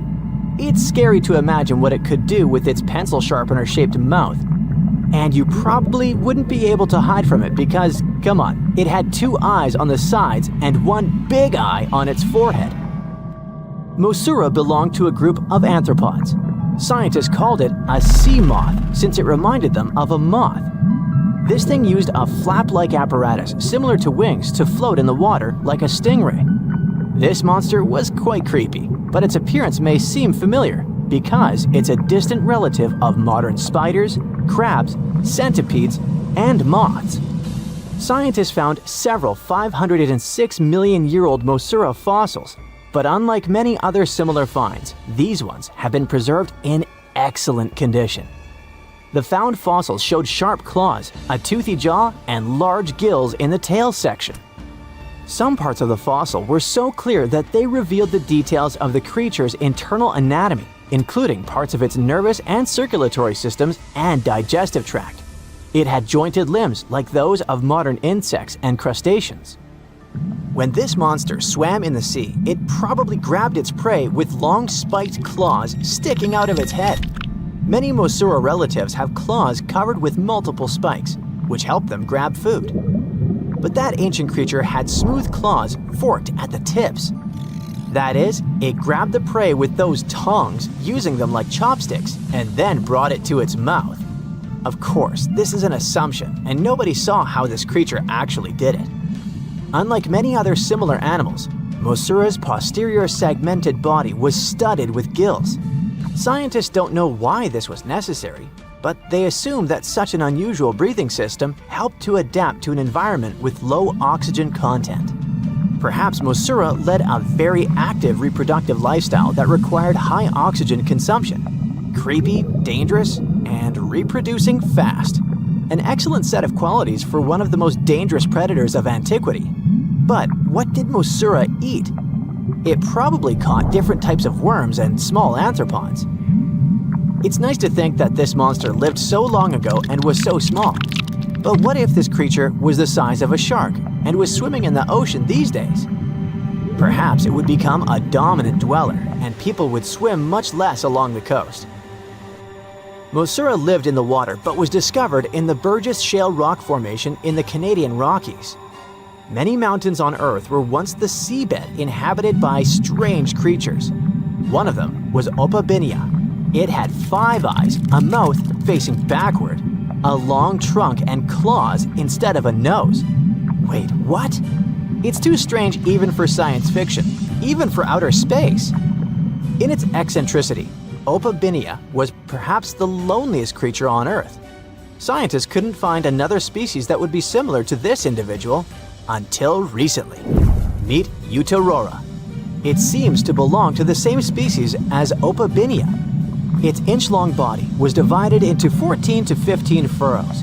Each of them ended in a pointed flap. Opabinia had the same body, but it's unlikely that both monsters were friends. The difference between their timelines was several million years.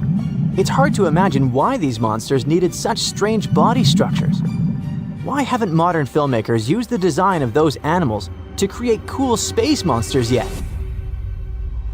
Okay, they were creepy creatures, but what about weird and kinda useless ones? Scientists have discovered Sue, a legless creature with no head turned inside out.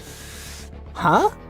This 444 million year old creature was found in South Africa, north of Cape Town. They called it Sue after the discoverer's mother. In fact, it's some kind of new arthropod species that may have lived in low oxygen waters. This creature was turned inside out, and the outer shell with the legs and head was lost. Thanks to mineralization, muscles, tendons, and even Sue's intestines were preserved on the fossil. It's a great success to find such detailed remains of an ancient creature. However, scientists still can't determine the evolutionary history of this species. They're sure that it was a primitive marine arthropod. Okay, we can see that 500 million years ago, Earth was filled with creepy monsters, which fortunately are now extinct. But what about trees? Were they the same as we see now? Or was there something else? Something creepy? Oh yeah. Scientists have discovered a new kind of living organism similar to a tree or a mushroom. It was gigantic and had a very minimalistic design. Meet the Prototaxites. It's basically just a big stick with a round end poking out of the ground. It was smooth, didn't have the usual tree bark, and looked more like a mushroom without a cap. But scientists have recently found out that it wasn't a mushroom at all. Prototaxites probably belonged to a previously unknown branch of life. Prototaxites is considered to be the first giant organism in the history of the planet that lived on land. It existed about 420 to 375 million years ago during the Devonian period. It was the time when plants began to spread across dry land, forming large forests. Over time, they began to grow leaves and form roots in the ground. Then, the first seed plants appeared. The real colonization of land began. The first arthropods, such as centipedes, arachnids, and other unpleasant creatures, began to walk among those forests. Meanwhile, the water was filled with a huge biodiversity. There was a giant supercontinent on the planet, and smaller parts began to break off it. During this period, Prototaxites towered over the land. Some of these things reached 26 feet high and 3 feet wide. It's like a 3-story house and as thick as a palm tree. But what was it? A plant? A mushroom? Algae, perhaps? Scientists discovered them in the middle of the 19th century, but only in 2007 did they conduct chemical analysis. Research showed that it was most likely a giant mushroom, but in 2025, scientists refuted this conclusion. It turns out this may have been an unknown life form that existed separately from the kingdom of fungi, animals, plants, and protists. Scientists noticed that the inner part of Prototaxites consisted of a number of tubes. There are similar tubes inside mushrooms, but the tubes of that ancient living thing branched and joined differently. They even had a different chemical composition. The main building block of mushrooms is chitin. But the Prototaxites contained chemicals similar to lignin, a substance found in the bark of trees and other plants. And its anatomy differs from the structure of any other organism known to us. What were they doing on Earth? Just chilled and enjoyed the bloom of life? Did they produce some kind of fruit, like a banana with eyes and claws? Scientists don't know. What if it was something that was brought to Earth from outer space? What if they were flowers planted by another civilization? What do you think? Hey, quick question. How many continents are there? 7? Maybe 5? There's no correct answer. According to different approaches, the range is between 4 to 7. But it might actually be as many as 8. Chances are, a lost continent has recently been found between Greenland and Canada. This new continent discovery could also potentially be the key to how microcontinents form. What does this all mean, and what makes this hidden landmass near Greenland so important? Now, if you're like me, and if you are, then there's 2 of us, when you hear the word continent, you probably think of land like Europe or Africa, places above water where people live. But in science, a continent isn't about being above sea level. It's about what the land is made of. Earth's outer layer, called the crust, comes in 2 main types, continental and oceanic. Continental one is thicker, lighter, and made of different types of rock, like granite. The oceanic crust is thinner, heavier, and made mostly of dark volcanic rock. Now, the discovery under the Davis Strait between Greenland and Canada appears to be a piece of continental landmass, even though it's under the ocean. Scientists call it a proto-microcontinent because it began to break off from a larger terrain millions of years ago, but never quite made it. As tectonic plates slowly shifted, the Earth's crust in this region stretched and cracked. One chunk started to split away, but for some reason, the process stopped. It didn't drift off like a full continent, and it didn't sink like ocean crust either. Instead, it stayed right there, floating beneath the waves all this time. This makes it different from true microcontinents, like Zealandia, which have completely detached and now exist as separate tectonic blocks.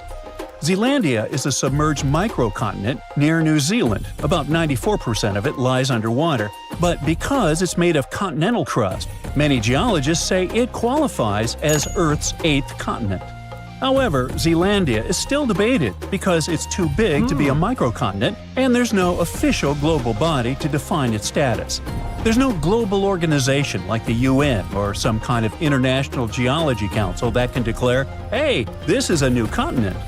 Unlike Madagascar, which is fully above sea level and widely accepted by geologists as a classic example of a microcontinent, Zealandia is still waiting for a proper label. I know you're probably wondering, isn't Madagascar an island? The simple answer is, it's both. It's the 4th largest island in the world, completely surrounded by water. But it's also geologically considered a microcontinent because it broke off from the supercontinent Gondwana around 88 million years ago and is made of continental crust, not oceanic crust. Unlike volcanic islands like Hawaii, this isn't just built from lava. It's a real piece of ancient continental crust. So Madagascar checks both boxes: island by geography, microcontinent by geology. And that's exactly why these discoveries can be fascinating. Just like Madagascar stands out above the waves, this newly discovered landmass under the Davis Strait stands out beneath them, thanks to its unusual structure. What makes it stand out is its unusual thickness. Most of the ocean floor is thin, like metal. This is more like packed clay, layered with continental materials. Underneath this cozy comforter, scientists discovered some odd layers of rock, unusual because they're not where they should be. These layers act more like the materials found on continents rather than those typically seen on ocean floors. There are hints of granite-like formations and distinct magnetic properties, which suggest that this stuff is similar to what makes up dry land. The size is also remarkable. The proto-microcontinent is about 12 to 15 miles across, which makes it roughly the size of a mid-sized city, like Manhattan Island that's 6,500 feet underwater. The fact that it sits right under the Davis Strait, one of the widest ocean passages on Earth, makes it one of the largest submerged continental fragments we've found. According to researchers, this landmass began to form between 58 and 49 million years ago, when Greenland and Canada were slowly drifting apart. Maybe they just weren't getting along. Hey, it happens. As they pulled apart, the crust under the Davis Strait stretched, and one of the main fault lines shifted. But the breakup didn't finish. Around 48 million years ago, the rifting stalled and Greenland's motion away from Canada slowed dramatically when it later bumped into Ellesmere Island. It's like a car swerving off and then back onto the freeway, a turn that was never completed. That's basically what happened. A chunk of land got stuck between the motion. It didn't float off into the ocean like a new continent, and it didn't get pulled down into the earth either. It just stayed where it was, stranded beneath the water. But that's not all. This chunk has its own fault system, and scientists say it actually looks like a miniature version of the San Andreas Fault in California. Now, a fault is basically a crack in the Earth's crust where sections of rock slide past each other. Think of it as a place where the Earth's surface split and tried to slide sideways. In California, this movement still happens today and can cause earthquakes. But under the Davis Strait, it's a different story. The movement started, then suddenly stopped, like hitting pause in the middle of a big shift. It's a frozen moment in the planet's past, preserved right beneath the waves. For geologists, that makes the microcontinent under Davis Strait incredibly valuable. That sudden pause in motion helps explain why some chunks of land break away cleanly while others twist, stall, or disappear. But this isn't just academic. By studying how continents break apart or stall, scientists can better predict future shifts in land, fault lines, and seismic activity. And predicting earthquakes and geological hazards could prove quite valuable to everyone. Knowing how microcontinents form could help us anticipate how the planet's surface might shift over millions of years, which affects everything from climate models to resource availability. But even just the technological advancement needed for such discoveries is greatly beneficial. The same tools used to map this hidden land are used for oil exploration, laying undersea cables, climate monitoring, and even search and rescue missions. Speaking of technology, for a long time, this hidden landmass near Greenland remained invisible. Just 10 or 15 years ago, the ocean floor under the Davis Strait was basically a mystery. It's deep, almost frozen, obviously not the easiest place to explore. But today, thanks to modern tools, a new continent discovery could be just a matter of time. Scientists can finally see and hear what's going on under all that water. First, they use seismic reflection imaging. That's a method where ships send sound waves down to the ocean floor and record how they bounce back. Various layers of rock reflect sounds in different ways, which helps build a picture of what's hidden underneath. It's kind of like how bats use echoes to see in the dark.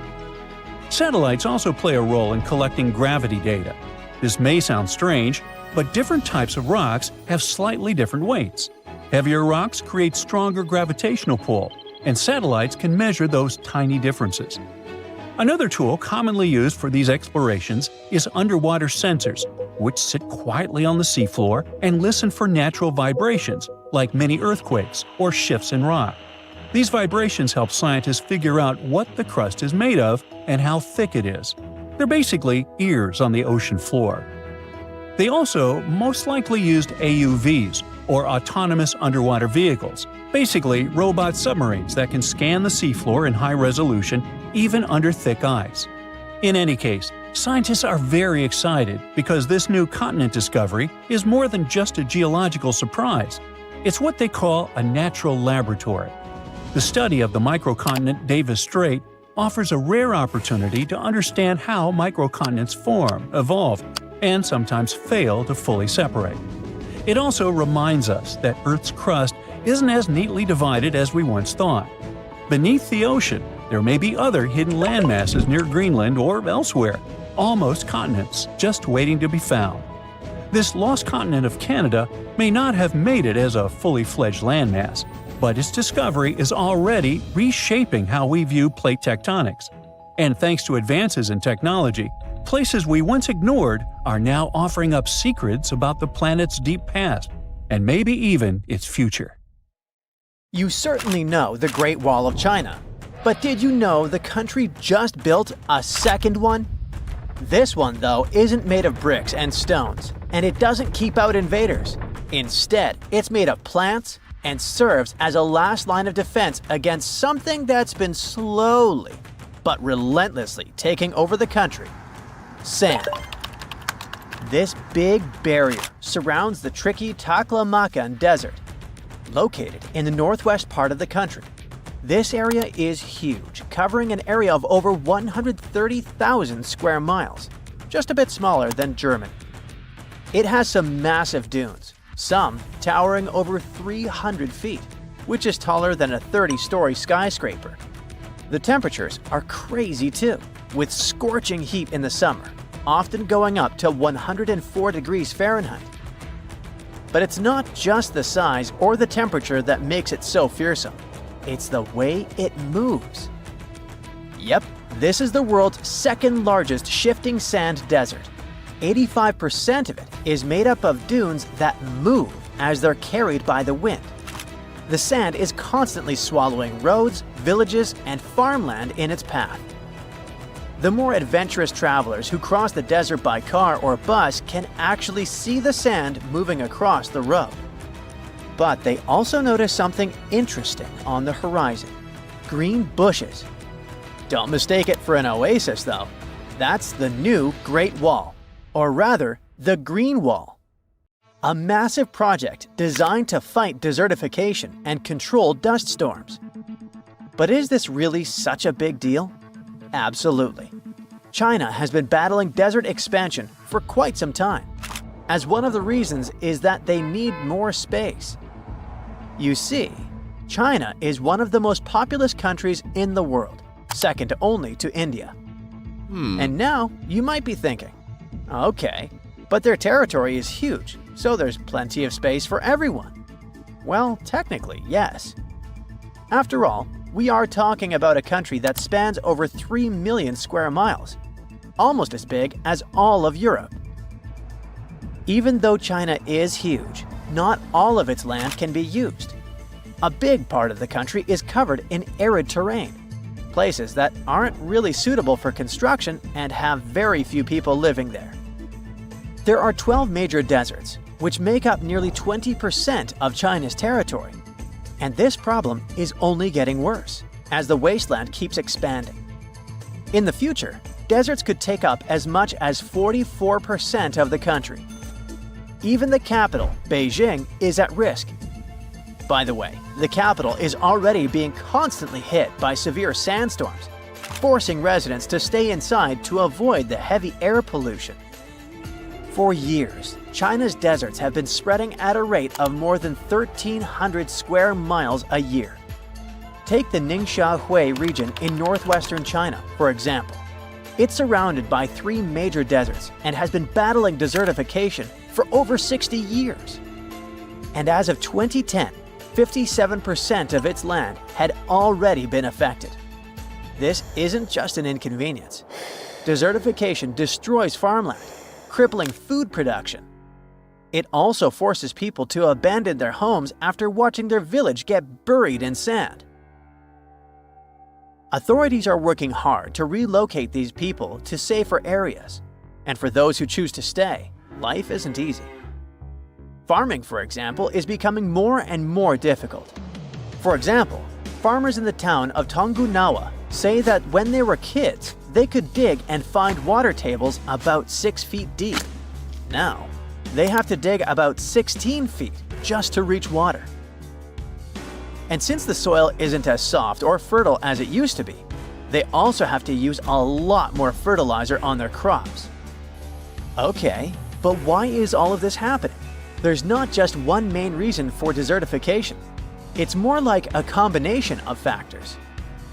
In China specifically, studies show that about 20% of the blame is due to the planet's rising temperatures. I mean, yes, deserts are already environments that are prone to drought, but the increasing heat makes the dryness even worse. And it's a fact that it rains way less nowadays than it did a half a century ago. So, this climate disruption mainly affects the northeastern and northwestern parts of China. But in areas near the Muaz Desert in north-central China, there's another factor making the country even more arid. And that's us, humans. The equation is simple. More people, more desertification. Between 1997 and 2008, China's population grew by nearly 100 million people. With more people, they need more food, more space, and more resources. So they start cutting down trees, clearing land for farming, and using up all the natural resources around them. It's like the land is just getting stripped of everything it needs to stay healthy. That's how desertification speeds up. But the desertification problem in China can actually affect your life, even if you're on the other side of the world. Here's the thing. Soil stores a huge amount of carbon. But as the land degrades, not only does it lose the ability to hold on to that carbon, it can actually release it into the atmosphere. And when more carbon goes into the air, well, we all know how that story ends, right? Luckily, there are a few ways to keep China from turning into one giant sand pit. One solution that authorities have come up with is building the green wall we've been talking about in the Taklamakan Desert. By planting a massive amount of trees, shrubs, and other vegetation around the deserts, they're able to prevent sandstorms. The thing is, the wind and sand action at the edge of the desert is super intense, and the sand dunes keep expanding outward. This green belt also helps protect infrastructure. By locking in the desert's edges, it safeguards things like railways and roads. Building such a powerful barrier is a huge engineering feat. The first challenge is obviously the size of the desert that needs to be contained. It's massive. Then there's the height of the dunes, some of which reach crazy heights. The tallest dunes are as high as a skyscraper with 100 floors. On top of that, engineers have come up with solutions to make the greenbelt thrive in the dry climate, which makes reforestation practically impossible. So this is definitely not a project that happens overnight. Just in the Taklamakan Desert alone, it took 40 years to finish the first 1,700 miles of the greenbelt. To finish the rest, they needed a group of 600,000 people planting desert-tolerant species like desert poplar, red willow, and saxaul trees. Speaking of that, even the plants they're using in the project can create economic opportunities. For example, there is the desert hyacinth, also known as the ginseng of the desert. This plant actually thrives in dry environments, and it can be easily sold since it's traditionally used in food in China. Besides the plants, they're also setting up solar power bases around the desert. Installing solar panels there doesn't just generate power, it can also help keep the sand dunes from moving. This huge man-made barrier, which stretches about 2,000 miles around the Taklamakan Desert, was finally completed in November 2024. And it looks like all the hard work from the engineers really paid off. The portion of the country covered by deserts dropped from 27.2% in the previous decade to 26.8%. That's pretty amazing. But where did all that sand go? It's not like it just vanished into thin air. It's more like it's been contained now. The sand that used to move around is not spreading anymore, at least not taking over more land. The battle against desertification is far from over, but one thing is clear. China is no longer just fighting its deserts, it's actually winning. Meet Hula Male, also known as the City of Hope. This nickname makes total sense since this artificial island is part of the Maldives' big plan to avoid being completely submerged in the near future. Hula Male was created by placing sand from the seafloor onto a submerged coral platform, and it worked. This city sits about 6 feet above sea level, which means it's twice as high as the Maldives' capital, Male. While more and more people are moving there to live, the island was also designed to serve as a temporary evacuation site during dangerous storms and typhoons. Seychelles is another gem in the Indian Ocean that's at risk of disappearing. Unfortunately, coastal flooding is becoming a common issue there, especially during spring tides and heavy rainfall. The problem is that their main island, Mahé, hosts about 90% of the country's population. Along the coast, it's only about 6 feet above sea level. Fiji is the third tropical paradise on our list, and it's also a top pick for travelers. But this nation is in a tough spot, since it's located right in the middle of the Pacific Ocean. where huge storms can really turn things into chaos. Take Cyclone Winston. It hit Fiji back in 2016 and ended up costing them over $1 billion in damage. So one thing they're doing to protect themselves is planting mangroves along the coast and preserving the ones that already exist. These trees are awesome since they help reduce wind speed during cyclone emergencies and also combat erosion by trapping sediments. Egypt might be in trouble too. I mean, it's not like the whole country is going to be underwater and we'll only see the tips of the pyramids in a few years. But things could really change for them as coastal cities are facing a serious risk. Take Alexandria, for instance. 45% of its population already lives below sea level. If the city is flooded, not only will everyone have to move, but Egypt in general will suffer a major impact on its fish production. In Europe, one of the most at-risk populations is in the Netherlands, where about half the people live in areas below sea level. In the future, planning a romantic gesture with tulips for your girlfriend could become an impossible mission. The Netherlands is responsible for 2/3 of the world's tulip production. So if fields are taken over by saltwater, it's game over for the blooms. But the good news is that the Dutch have centuries of experience dealing with water, so knowing how to work with storm barriers and seawalls can prevent them from a doomsday scenario. The risks of rising sea levels probably aren't higher anywhere else than here in Tuvalu. This island chain, located halfway between Australia and Hawaii, could be the first state to become uninhabitable.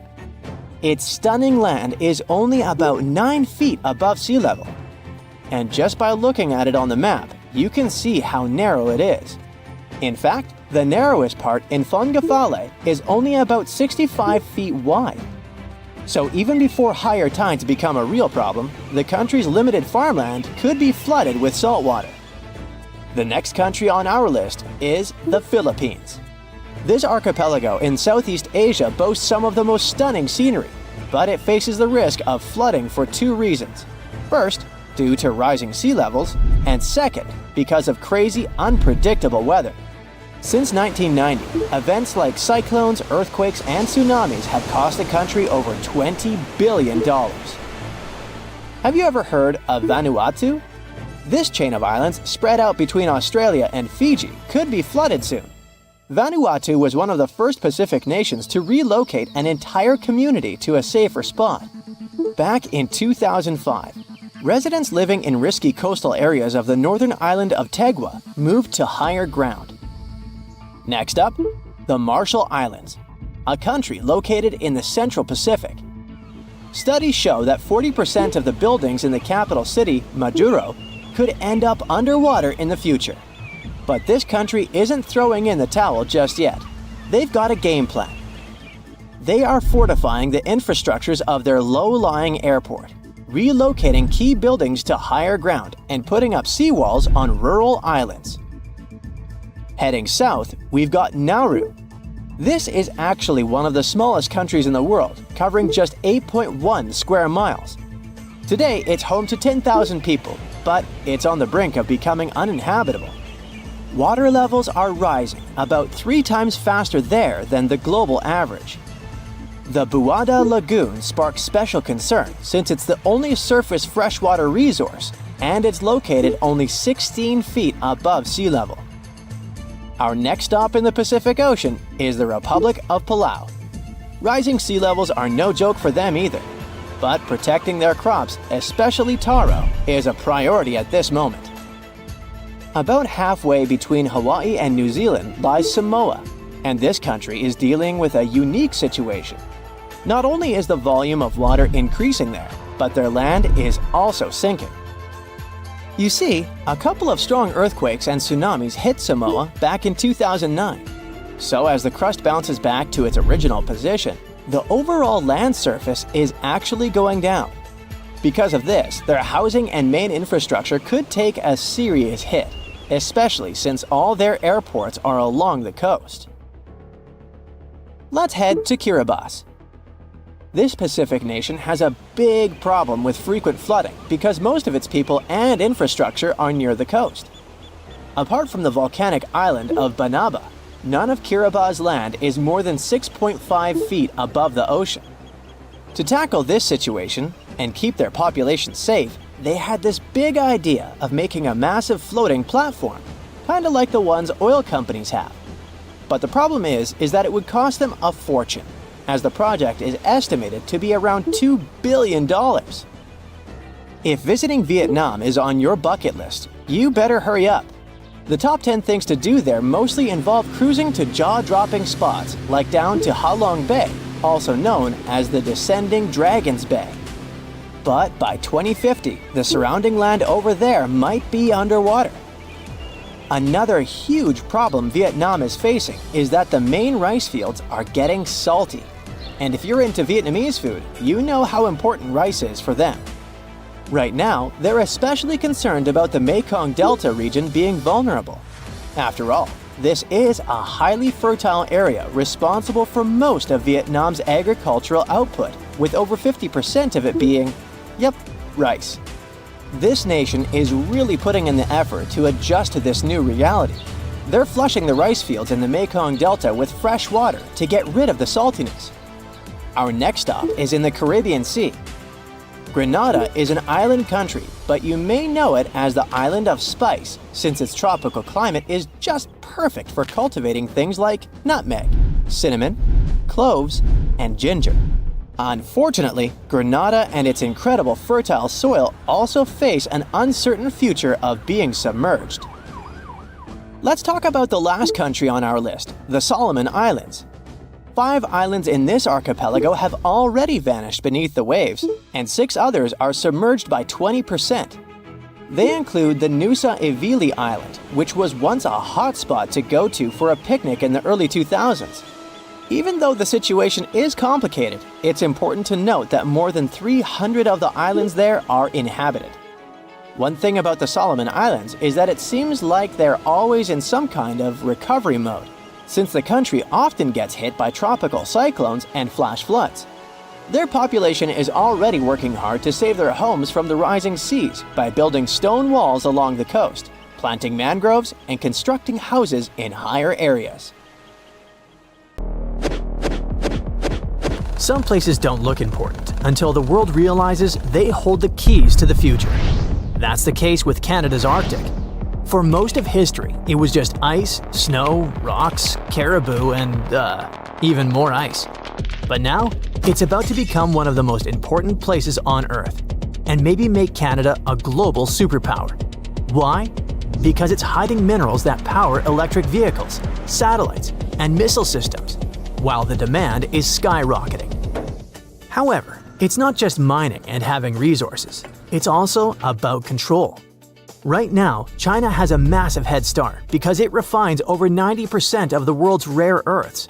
That means if you want to launch a satellite, manufacture advanced electronics, or even just keep the lights on in your fancy smart home, odds are you're relying on China. And that makes a lot of world powers very nervous. Because when everything's going electric, the last thing you need is being dependent on your geopolitical rival. So now, the global clean tech treasure hunt is officially on.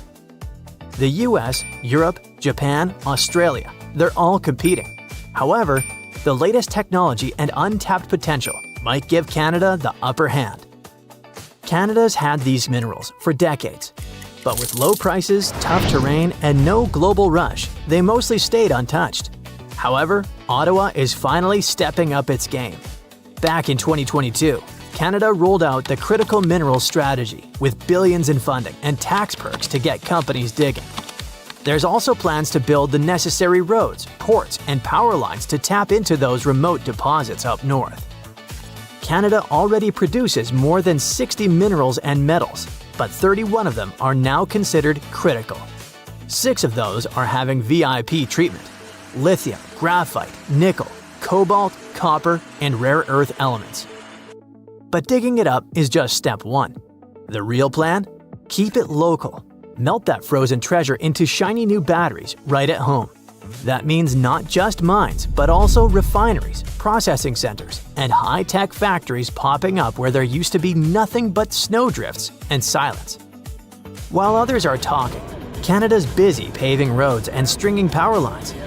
Slowly but surely, they're turning snowfields into a high-tech playground.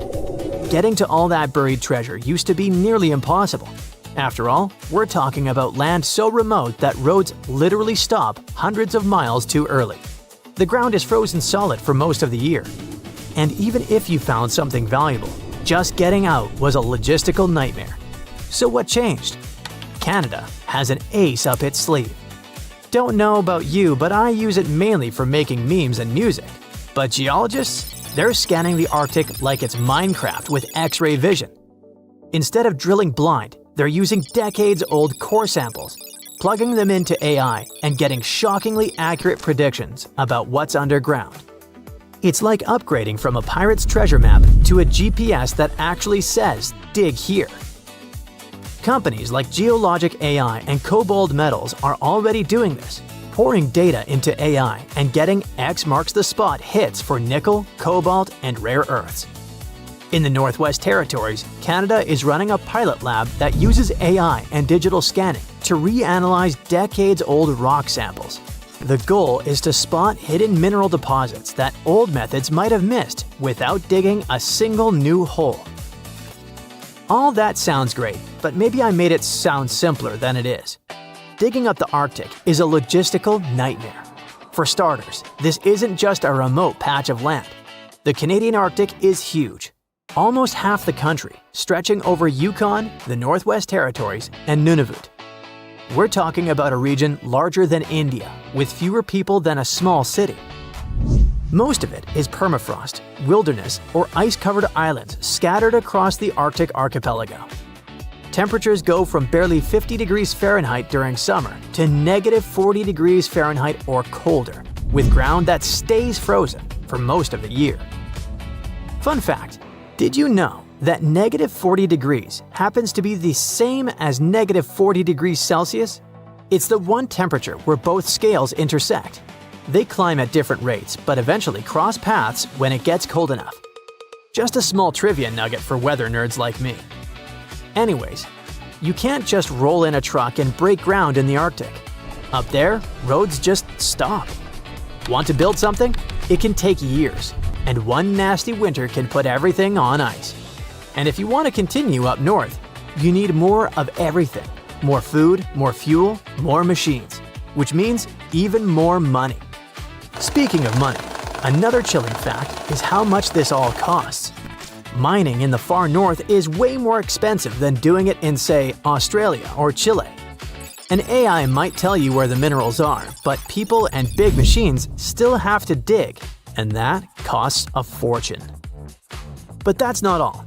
Most of the Canadian North is Indigenous land. First Nations, Inuit, and Métis communities have lived there for thousands of years, and mineral hotspots often sit right on their ancestral grounds. So when Canada talks about unlocking the Arctic, it's not just a question of roads and robots. It's a question of partnership and collaboration. And that's not optional. Legally, projects on Indigenous land require consultation and, in many cases, consent. The good news, some communities aren't just involved, they're leading the way. In regions like Nunavut and the Northwest Territories, Indigenous-owned corporations and world powers are already shaping how development happens on their terms.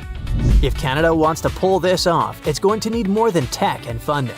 It's going to need trust. So with all that in mind, can Canada pull this off? Honestly?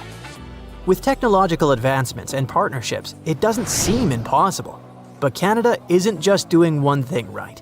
It's doing a bunch of things at the same time. Let's recap. Hidden resources? Checked. New strategy? In place. Big funding? Approved. AI tools? Deployed. Indigenous partnerships? Underway. Infrastructure? Already breaking ground. It's a snowball turning into an avalanche. Exploration boosts investment. Investment speeds up roads. Roads unlock more deposits. More deposits attract more factories. It's a feedback loop, and if they keep feeding it, the whole Arctic operation could go from an idea to empire faster than anyone expects, giving a whole new meaning to the phrase, frozen assets. But this doesn't just help Canada. It could save the US a whole lot of trouble. If all goes to plan, the US won't need to ship rare earths halfway across the planet. It can just look north, wave at the caribou, and get what it needs from its closest neighbor. That's why the US has publicly backed the effort, offering support and funding to help build a trusted North American supply chain. For Canada, this could be the moment it stops being just a supplier of raw materials and starts becoming a critical power broker in the clean tech economy. For the US, it's like discovering your neighbor has been secretly building a battery factory in their backyard while you were building electric vehicles. And globally? Well, the abundance of resources tends to lower the prices, and that's always a good thing for us regular people. Cheaper cobalt, nickel, and lithium mean cheaper batteries. And cheaper batteries mean more affordable electric vehicles, energy storage, phones, laptops, the works. Now, don't get too excited just yet. Like we said, mining in the Arctic isn't cheap. But in theory, once Canada's clean tech engine is fully up and humming, more supply and shorter supply chains should gradually bring costs down. And it's not just about price tags, it's about stability. Right now, if one country cuts exports or gets caught in politics, everything down the line gets shaky. But with Canada stepping in as a reliable supplier, the global system might get a bit more breathing room. Manufacturers can stop sweating over single points of failure and start building with confidence. Well, scientists have just reconstructed one of the biggest volcanic eruptions in Earth's history, and the more they dug into it, the worse it got. Over 350,000 years ago, the center of New Zealand's North Island looked completely different. The mountains we see today weren't there yet. The climate was colder, and the region was literally stuck in an ice age. Winters were harsh, and temperatures stayed low year-round. Everything looked calm and quiet, well, on the surface. Underground, something was building and building until it snapped. A super eruption hit the Taupo volcanic zone, the Whakamaru eruption, one of the biggest ever recorded on Earth. Now, it wasn't a single mountain that produced it. It was a whole volcanic system stretching from Wakari White Island in the north toward Ruapehu in the south. A weak zone in Earth's crust was getting stretched and broken at the same time. One force was pushing magma up, another was pulling the land apart. That combo powers this region even today, but back then, it got extreme. The eruption blasted so much material that ash spread across huge parts of New Zealand. In some areas, it was so thick that it buried the land under layers of volcanic rock and debris. It was like dumping miles of powdered stone over a country. Today, that same zone hosts hot springs, bubbling mud pools, and steam vents. And all this sits on the top of the same, if a bit quieter, system. The Taupo volcanic zone has been active for about 2 million years, having produced at least 4 supereruptions. Those weren't small events. On the Volcanic Explosivity Index, they hit level 8, which is, so far, the maximum category. We've only had a few dozen such eruptions on Earth. The most recent one was the Aroa Nui eruption about 25,300 years ago. That one was even bigger in volume and created what is now Lake Taupo. In other words, Whakamaru wasn't a random disaster. It's what this volcanic system does from time to time. Supereruptions are still one of the hardest problems for scientists. Because how does a huge amount of magma sit underground, build up, and then just explode almost at once? To figure that out, researchers read the leftovers, ancient deposits. There are 2 main types of those. One is flow deposits, left by fast-moving avalanches of superhot rock, gas, and ash called pyroclastic flows. All that mass rushes along the ground like a burning flood and later solidifies. The other kind of evidence comes from fall deposits. Those are lighter materials like ash, crystals, and volcanic glass. They get blasted high into the air and then rain back down to the ground. Now, the problem is time. Most of these deposits don't survive. They get eroded, buried, and broken apart. What's left is often scattered across huge distances. The Wakamaroo supereruption left exactly this kind of mess behind. Huge pyroclastic flows formed thick layers of dense volcanic rock across the Wakamaroo and King Country regions. Farther out, ash and pumice spread much wider, covering large parts of the North Island and even reaching into sections of the Pacific Ocean. To piece all the traces together, researchers first had to track down where the fragments actually came from. They built a database of volcanic deposits and matched them using a chemical signature. You can find it locked inside tiny bits of volcanic glass. Each eruption leaves a slightly different chemical mix. Using that method, scientists checked more than 30 sites across New Zealand and the South Pacific. And even though the samples were spread so far apart, they all matched the same source, the Wakamaroo supereruption.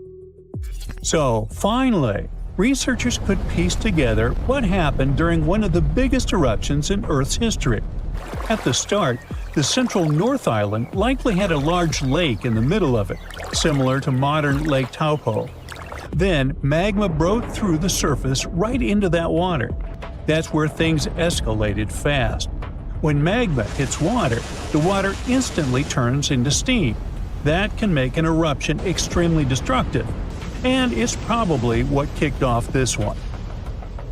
At first, one huge magma chamber was likely feeding the eruption, but soon the situation changed. The eruption continued, and the lake was destroyed and filled in by volcanic material. And once the water was gone, the style of the eruption shifted. It became drier and more direct. And underground, something even bigger was happening. Instead of one magma chamber slowly emptying, the system split into numerous active zones. At least 5 separate magma bodies may have started erupting at the same time. The ash output became extreme.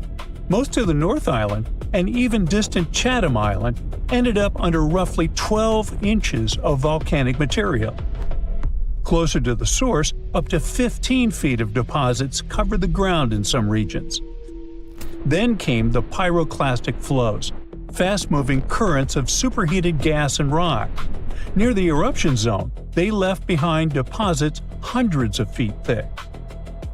When you add everything together, the numbers are hard to picture. The eruption blasted out roughly 550 cubic miles of material. If you spread it evenly across all of New Zealand, the entire country would end up buried under about 30 feet of volcanic debris. But the scariest thing is that the Taupo volcanic zone is still one of the most powerful volcanic systems on Earth. Supereruptions like Wakamaroo are rare, but the system has produced many smaller eruptions too, and those are capable of reshaping large regions too. That's why this research matters not only for geologists. We must understand how these eruptions switch from single-source magma to multi-chamber catastrophe. This way, we'll be able to figure out what such a system is capable of doing in the future. And New Zealand isn't the only place where scientists worry about giant volcanic systems. One of the most famous examples is Yellowstone in Wyoming, Montana, and Idaho. Some experts think it might be overdue for a massive eruption. The last one happened around 70,000 years ago, according to the U.S. Geological Survey. And the last true supereruption occurred about 640,000 years ago. And yes, the volcano is still active, even though not in the imminent disaster way most people imagine. You can see that activity right on the surface. The Grand Prismatic Spring is the biggest hot spring in the U.S. and the third largest in the world. Its famous bright colors come from bacteria living in different temperature zones around the spring. The water itself hits about 158 degrees Fahrenheit. This spring is boiling, and volcanic activity is what's driving this process. The magma system below Yellowstone is massive. It may be even larger than we thought earlier.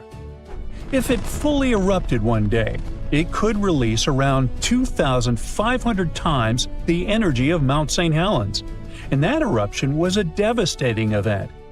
In 1980, a 5.1 magnitude earthquake triggered the north side of the mountain to fall away, which created the largest debris avalanche ever recorded.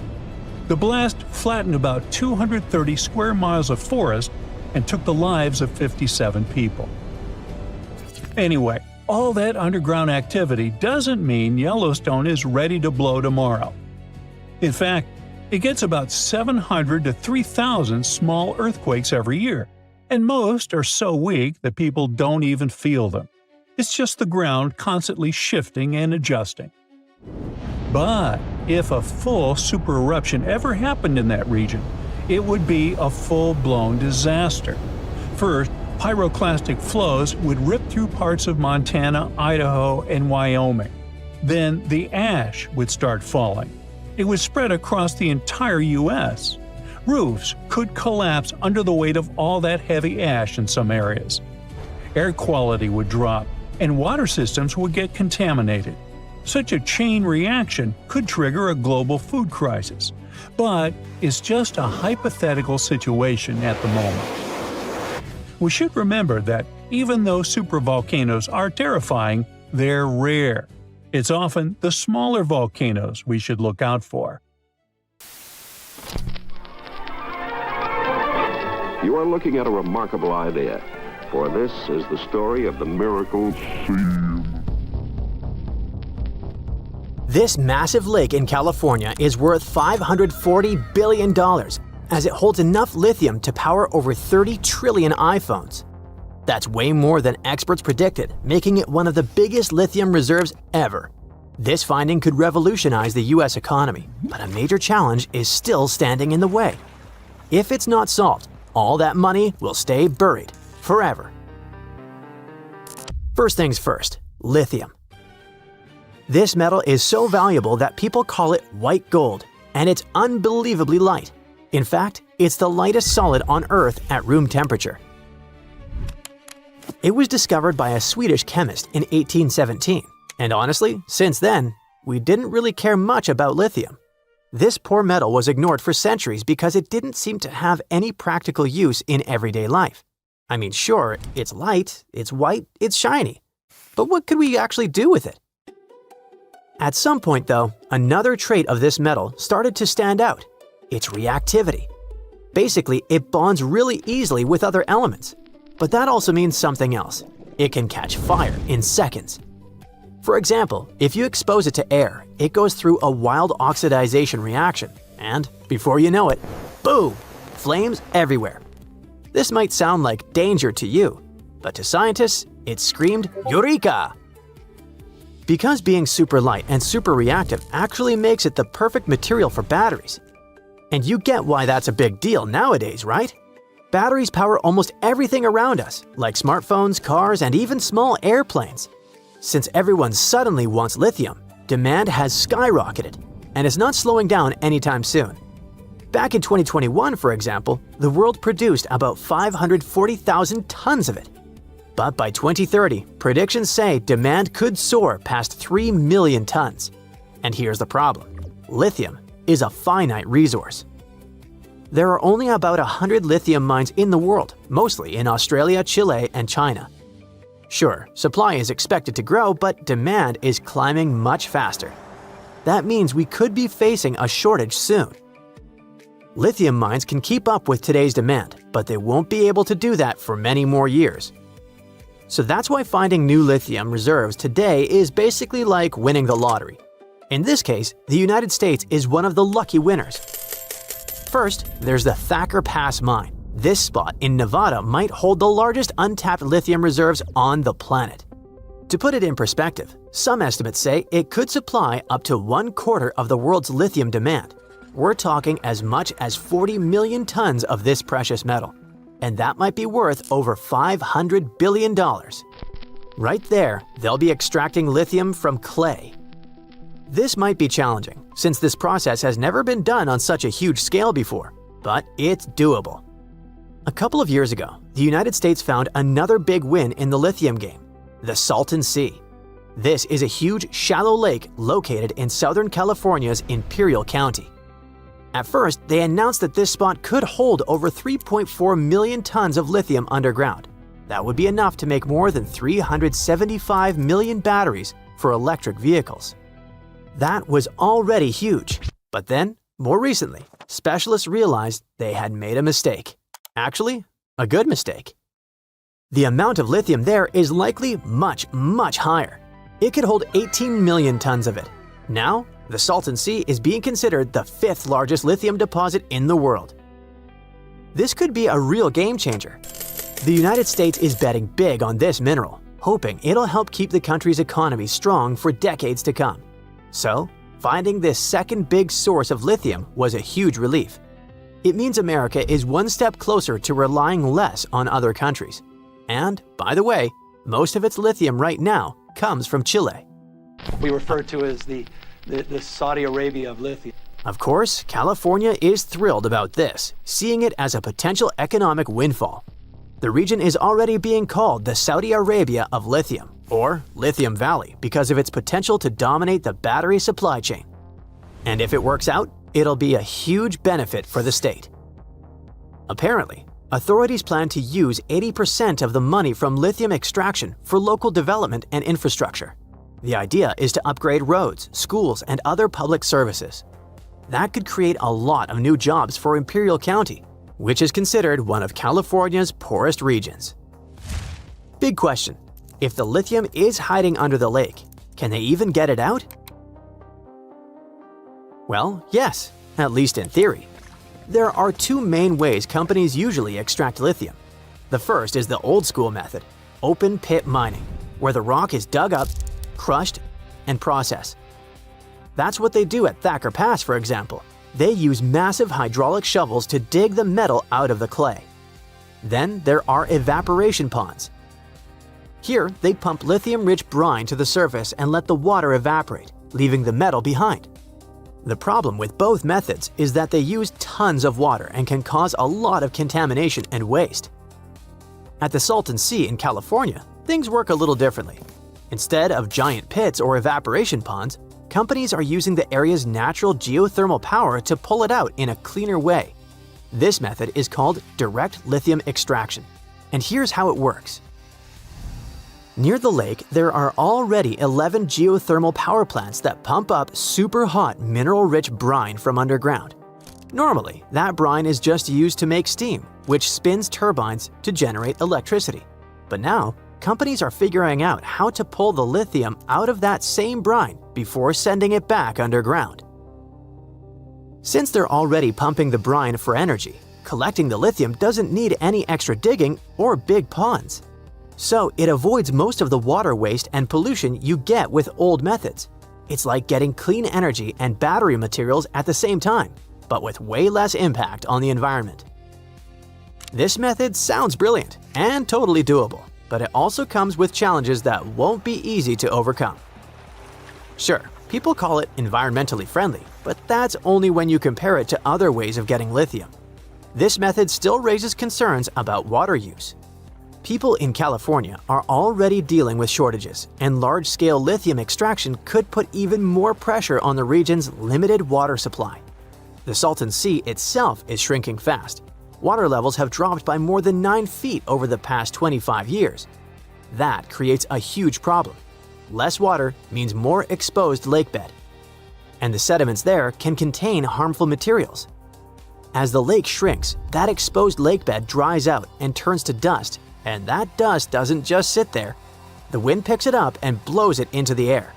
Now, the Salton Sea's shrinking shoreline is releasing toxic dust into the air, and that dust has been linked to increasing rates of respiratory problems among local residents. Authorities are already taking steps to reverse the situation by adding water to the dry parts of the Salton Sea. They're filling shallow ponds near the lake to make new wetlands. Their goal is to create a safe habitat for fish and birds, and to help keep that toxic dust under control. Some people worry that digging up all this white gold could make the Salton Sea shrink even faster and undo years of restoration work. For now, studies show geothermal plants only use about 4% of the region's water supply. But researchers still don't know if expanding these operations could end up making the water problem worse. So, what happens next? It's too soon to say, but one thing's for sure, we will need a lot more research to understand what this all means, not just for the Salton Sea, but for the future of the US economy. You rub your eyes, trying to make sense of everything. Perfect circular holes in the bottom of the ocean floor off the coast of Big Sur in California. You have no idea how this happened, even though you're a marine biologist who's been practicing it for years. You go through some of the old records and find out that these holes have been around since the 90s. In 1999, a ship-mounted sonar conducted a survey and found 5,200 of these pockmarks, or large holes over 500 square miles, on the ocean floor. They look like moon craters underwater. You contact your team and get the robot ready to go down and explore the scene and bring back a few samples. You and the team drive to the coast and hop on the boat. You're sitting inside controlling the robot with a joystick. Your teammate sets the robot in the water and drives it down. Everything seems normal near the surface, but as the robot goes lower, the pockmarks start appearing. A bunch of boats swift past you, making you lose your balance and focus. The robot turns on the flashlight so you can see better. But as it goes lower, the resolution is less crisp. It almost reaches the bottom, and the holes are smooth and nearly perfect circular shapes. Some of these holes that were visible in the sonar reading measure more than 30 feet across and 15 feet deep. You show the rest of your teammates the images, and they're shocked. The robot continues swimming, but there appear to be more holes all around. Many of them are too small for the scanner to capture from above. These microdepressions are steep and have sort of tails going in a certain direction. It's possible that the currents underwater played a role in their shape. Everywhere the robot swims, there are new holes all around. After a couple of hours, the robot goes back to the boat with some samples. You take them back to the lab and study them. The robot clearly captures images of human trash, but the samples don't indicate anything alarming for now.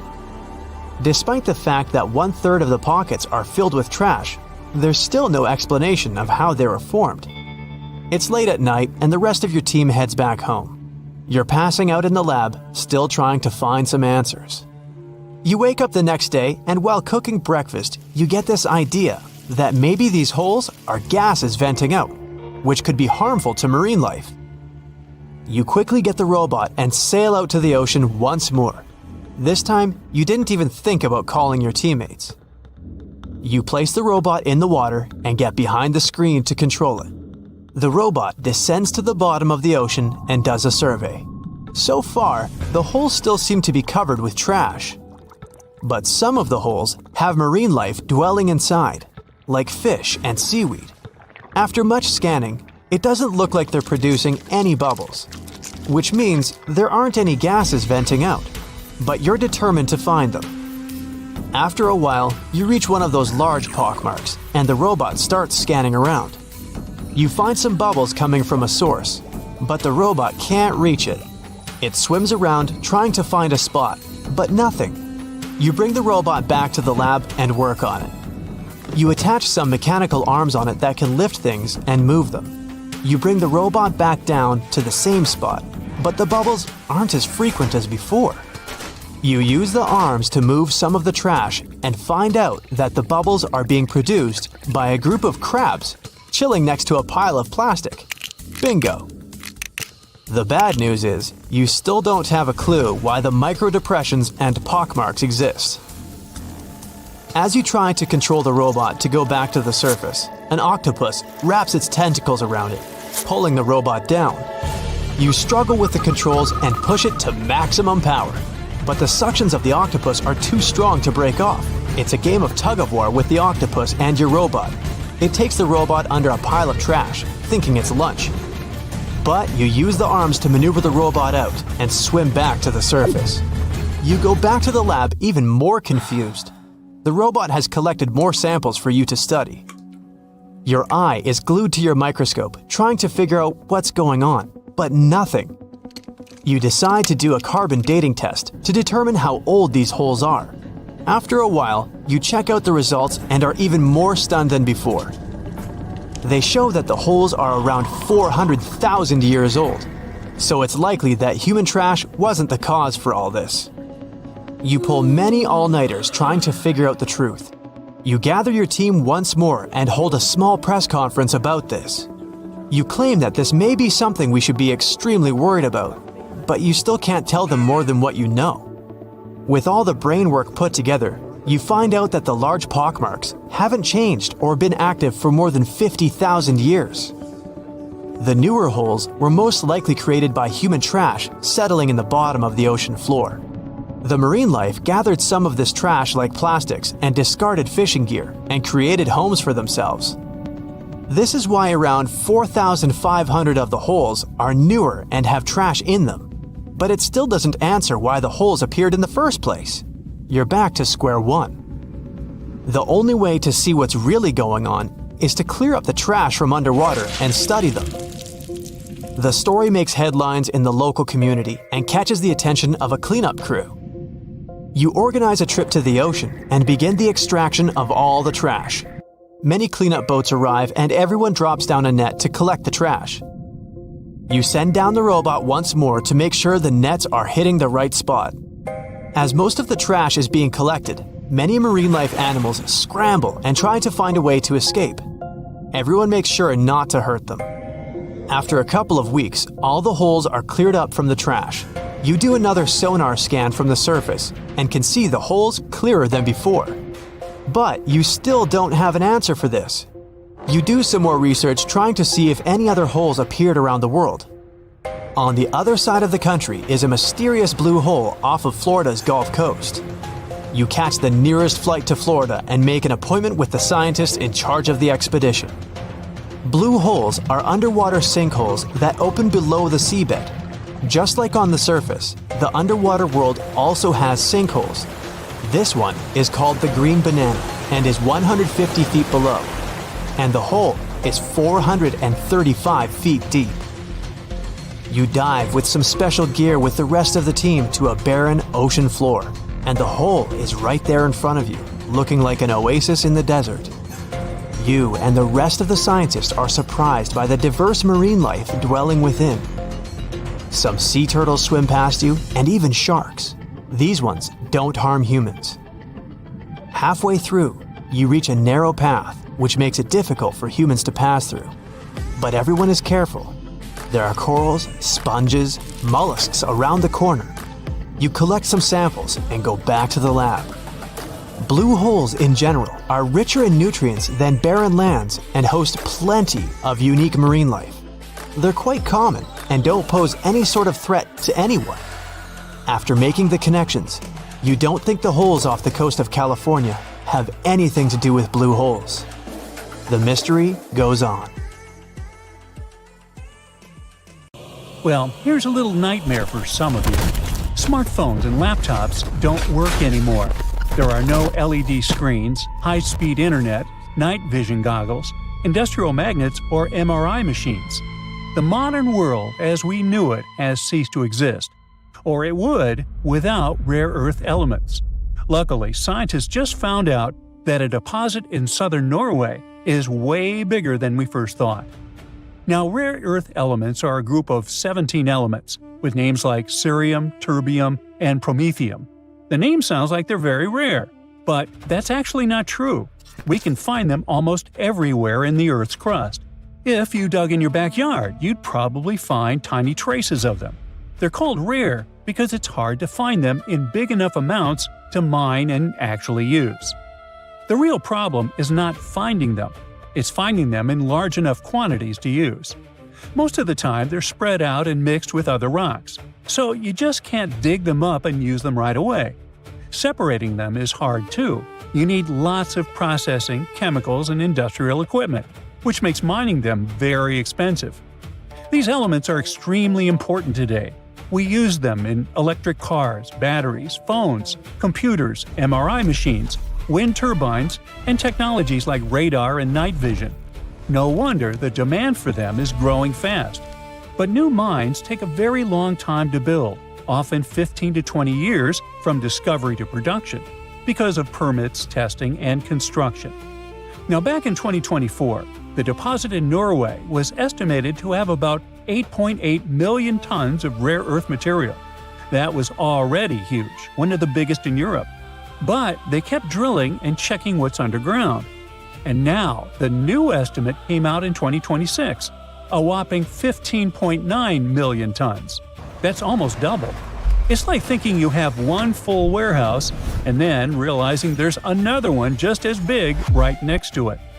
Now, they didn't guess this either. They drilled about 98,000 feet into the ground. That's roughly the height of 30 Burj Khalifas stacked on top of each other. Just in 2025 alone, they drilled another 33,000 feet. And finally, they've studied it enough to be pretty sure how much there is and where exactly it is. Until recently, the biggest rare earth deposit in Europe was in Sweden. A couple of years ago, it was estimated at about 1.3 million tons, and later updated to around 2.2 million tons. But Norway's deposit is on a completely different scale. Because of that, experts are starting to treat this site very differently. Before, it was just seen as a promising discovery. Now, it's considered a serious strategic resource. It's likely to play a big role in how Europe gets its key materials in the future. And that matters a lot because right now, Europe doesn't really produce these materials on its own. In fact, most of the rare earths used in Europe are imported, mainly from China and some other countries. In 2024, about 95% of these materials came from abroad. So if Europe can develop this site in Norway, it might rely less on outside suppliers. Plus, instead of just mining the raw material and sending it somewhere else, they want to build a full local chain, from digging it out of the ground to making finished parts like magnets. That way, everything stays in one place, which is safer and more reliable. A big part of this deposit, about 19%, is made of two especially important elements: neodymium and praseodymium. These are used to make very strong magnets, the kind you need for high-performance machines. There's no real large-scale substitute for NdPr in this sort of magnet. If you want powerful and efficient technology, you need these materials. On top of that, the site also contains other useful materials like niobium and thorium, which have their own uses. For example, thorium is already being looked at for things like medical treatments and maybe even future energy production. And niobium helps make steel stronger and lighter, which is useful in construction, cars, and pipelines. Right now, Europe doesn't have a single working rare earth mine. At the same time, demand for these materials is growing really fast because countries are switching to electric cars and renewable energy. So now we've got this mismatch. Europe needs more of these materials, but it mostly has to bring them in from the outside. That's why this site in Norway matters so much. It's big, and it has the right mix of materials, so it's now seen as a major strategic resource.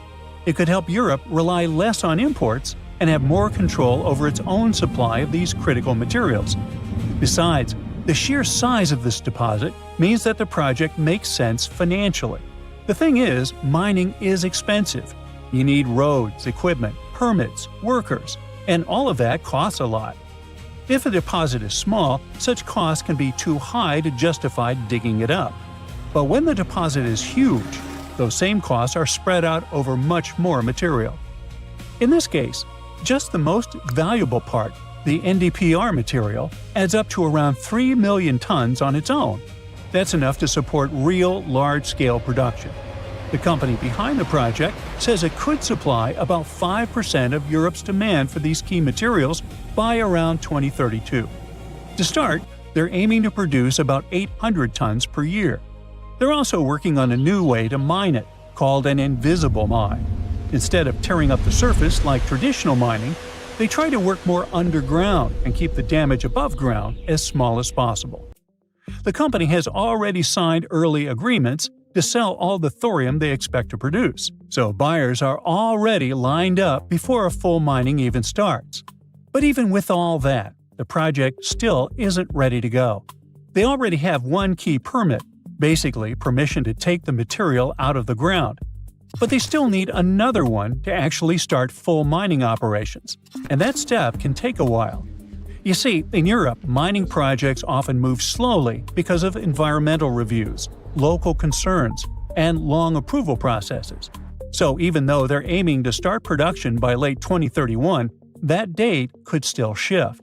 If everything goes smoothly, they expect to reach about 800 tons per year by 2032. That amount would cover roughly 5% of Europe's demand. That might not sound huge at first, but it's a good start, especially considering that, at the moment, Europe depends almost entirely on imports. And these materials are some of the most critical ones out there. The European Commission actually lists them as high risk, meaning there's a real chance of supply problems. In any case, as we see, finding the material is one thing.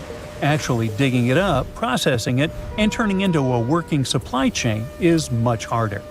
So now, the question is whether Europe can actually use the rare earth elements it found.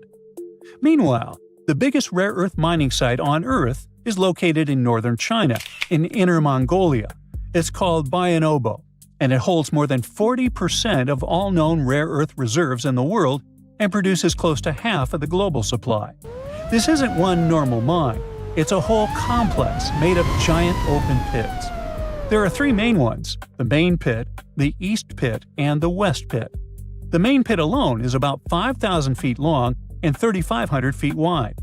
Altogether, the mining area covers about 19 square miles, roughly the size of a small city. Scientists have found more than 200 different minerals there, and they keep discovering new ones. Some of these minerals were first identified at Bayanobo, which is why they carry its name. And it didn't even start as a rare earth mine. Back in 1927, it was originally discovered as an iron ore deposit. Only later did people realize it was sitting on one of the most important rare earth sources in the world. Right now, as you read this, two colossal slabs of rock are locked against each other beneath the streets of Oakland, California. It sounds like nothing to an unprepared person, but the problem is that they're pressing harder with every passing year, storing up energy like a spring that's been coiling for more than 150 years. Roughly 30 feet below the sidewalks where people walk their dogs and grab their morning coffee, a geological clock has already run out. And scientists now know with uncomfortable precision exactly what happens when it finally lets go. This is the story of the Hayward Fault, one of the most dangerous strips of land in the United States, and the extraordinary computer simulations that are finally revealing the full picture of what the next big earthquake will do to millions of people. Let's start with the fault itself, because the Hayward Fault is not some distant geological curiosity hiding far out in the wilderness. It runs for roughly 74 miles right through the heart of California's East Bay, directly under neighborhoods, schools, hospitals, and highways, in cities like Oakland and Berkeley. More than 2 million people live or work along its path. And it is, by scientific consensus, overdue. The last time the Hayward Fault produced a major rupture was in 1868. That earthquake, estimated at magnitude 7, was devastating by the standards of the time. It flattened buildings across Hayward and sent shockwaves all the way into San Francisco. But here is what makes today's situation so much more serious. The fault's average cycle between major earthquakes is around 140 years. We are now more than 150 years past that last rupture. The clock has not just run out, it ran out over a decade ago. The numbers from the United States Geological Survey make this concrete. There is roughly a 1 in 3 chance of a magnitude 6.7 or larger earthquake on this fault within the next 30 years. But the Hayward Fault doesn't operate in isolation. When scientists factor in connected faults in the region, including the nearby Rogers Creek Fault to the north, the probability of a major rupture somewhere in the system climbs to 72% by the year 2043.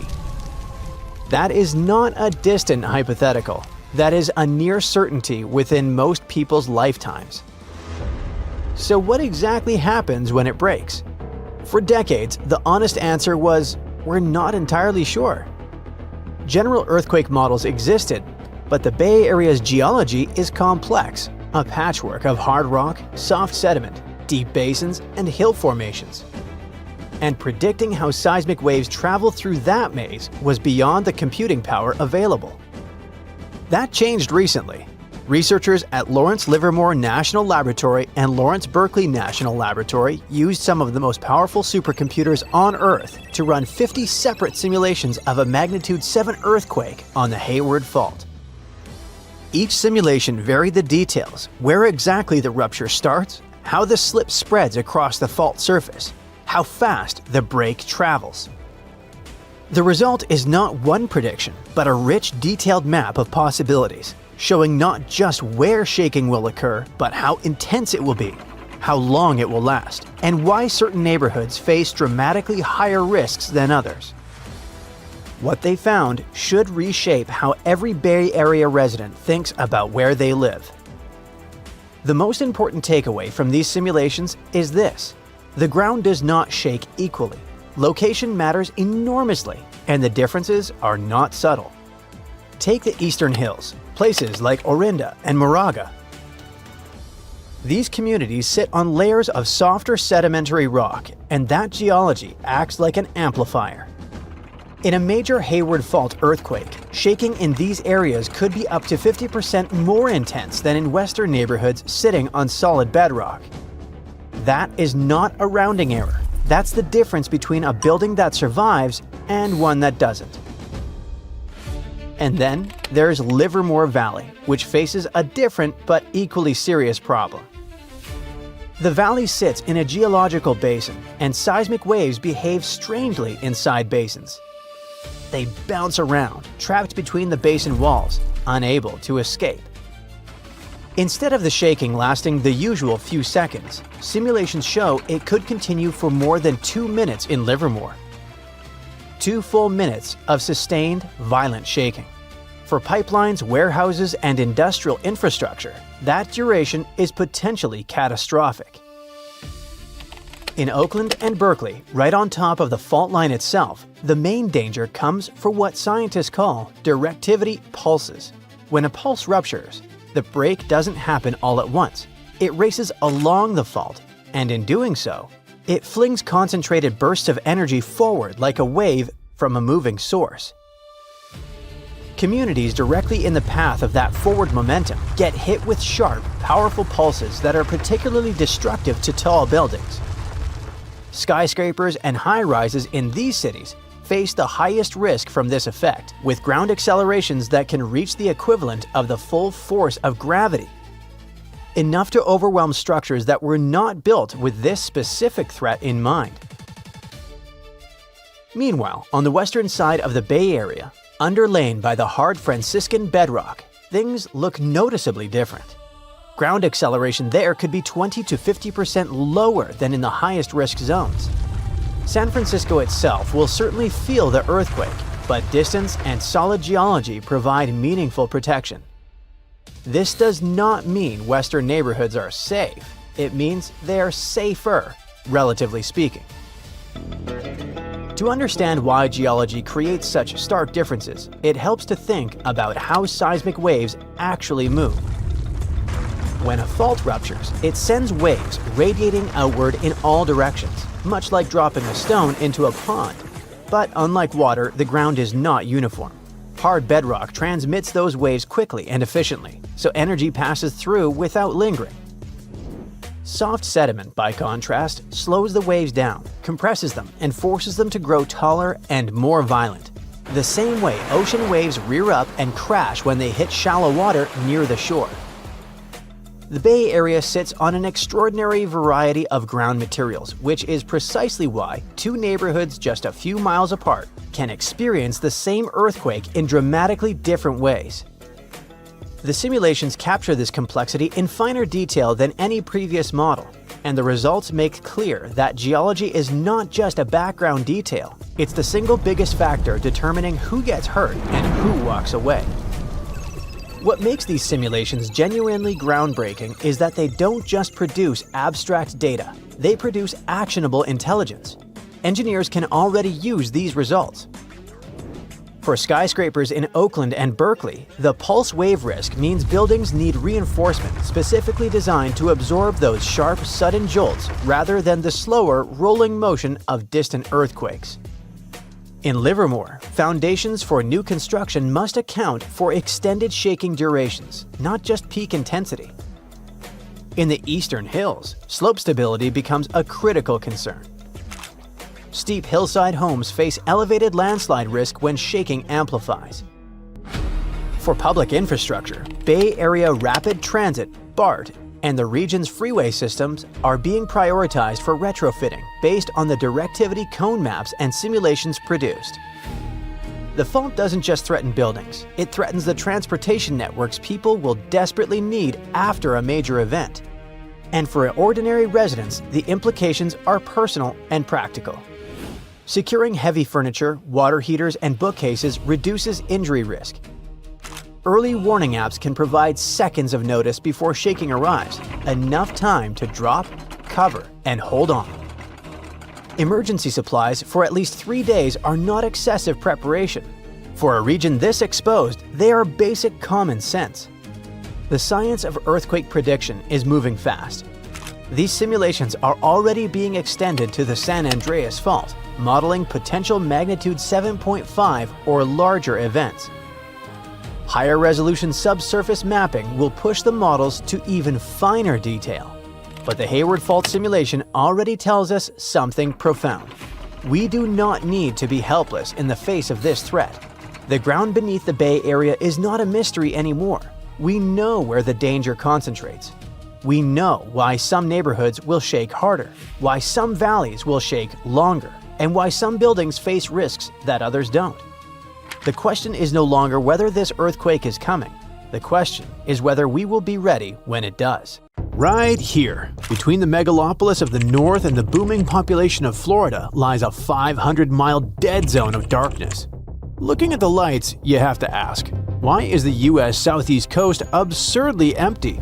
For centuries, this stretch was a void for a terrifying reason. It wasn't the heat. It wasn't the economy. It was guarded by a nearly invisible army of mosquitoes. We tend to think of malaria as a tropical problem, but colonial records confirm that for over 200 years, the American Southeast was a biological minefield. The culprit was the Anopheles mosquito. And it didn't just annoy people, it decimated them. Historians and medical archives refer to this period as the sickly season. From May to October, the mortality rate was so catastrophic that new arrivals faced a grim trial called the seasoning. If you moved to Charleston or Savannah in the 18th century, your chances of dying within the first year were terrifyingly high. In some decades, life expectancy for European immigrants on this coast dropped to just 40 years, numbers comparable to the Dark Ages. This biological barrier is the key to understanding why the southeast coast remained empty while the north was building dense cities. You cannot build a modern metropolis when your population is trying to escape survival mode every summer. The threat was so severe that it forced the US government to take unprecedented action. Here is a fact most people don't know. The CDC, Centers for Disease Control, wasn't founded to fight flu or heart disease. It was established in Atlanta in 1946 with one primary mission: to eradicate malaria from the American South. It took a massive federal campaign using DDT and drainage projects to finally defeat the insect in the 1950s. Of course, the region has other enemies. It's a hostile maze of sandy barrier islands and suffocating swamps that made agriculture and construction a logistical nightmare. Worse still, it sits directly in the crosshairs of Hurricane Alley, where storms could, and did, obliterate decades of progress in a single night. But make no mistake, geography and wind were just obstacles. The mosquito was the executioner. The swamps are still there, but the malaria is gone. Yet the map remains hollow. That dark spot is a lasting scar left by the tiny predator, and the real reason why the US southeast coast is absurdly empty today. According to the United Nations, India became the most populous country in the world in 2023. Can you guess where the United States of America stands in that rating? It's number 3. And America is the 4th largest country in terms of size. It takes up some 6% of Earth's landmass. Plenty of space for 335 million people who live there, right? No need to squeeze them into one region. Well, not quite. The population of the U.S. is distributed pretty unevenly. Let's draw a line right through the middle of the country. It'll run from North Dakota in the north to Texas in the south. Once you input census data and do some math, astounding figures appear. 80% of the U.S. population lives east of the imaginary line. The remaining 20% live to the west. That's just 1 in 5 Americans. We're talking about large metropolitan areas such as Los Angeles, San Diego, and San Francisco. You don't believe me? Just look at a satellite map of the U.S. at night. The right part is shining pretty bright, right? But why? Why is there such a huge imbalance in population? Simply put, history and geography. The East Coast is the place where the U.S. became independent in 1776. These are the original 13 colonies. Soon enough, settlers started spreading westward. One important milestone was the Louisiana Purchase. Today, this region is mostly what we call the Midwest. The area aligns nicely with the Mississippi watershed. Yup, this means plenty of fertile soil ideal for agriculture. But does this automatically mean a spike in population? The demographics of the U.S. reveal that a majority of its citizens live either on the east or the west coast. This leaves a large patch of land in the middle of the country virtually empty. People know it as America's underpopulated belt. The area stretches from the Canadian border in the north to Mexico in the south. The total surface area of this strip of land is 350,000 square miles. That's twice the size of California. One massive piece of land. In fact, this narrow strip accounts for 12% of the contiguous United States. That's the U.S. without Alaska and Hawaii. The belt runs north to south through 7 states, but its population makes up only 1% of the total number of people living in the United States. Now, this doesn't mean that the area is completely empty. It's still home to just over 3 million people. That's roughly the population of the island country of Jamaica.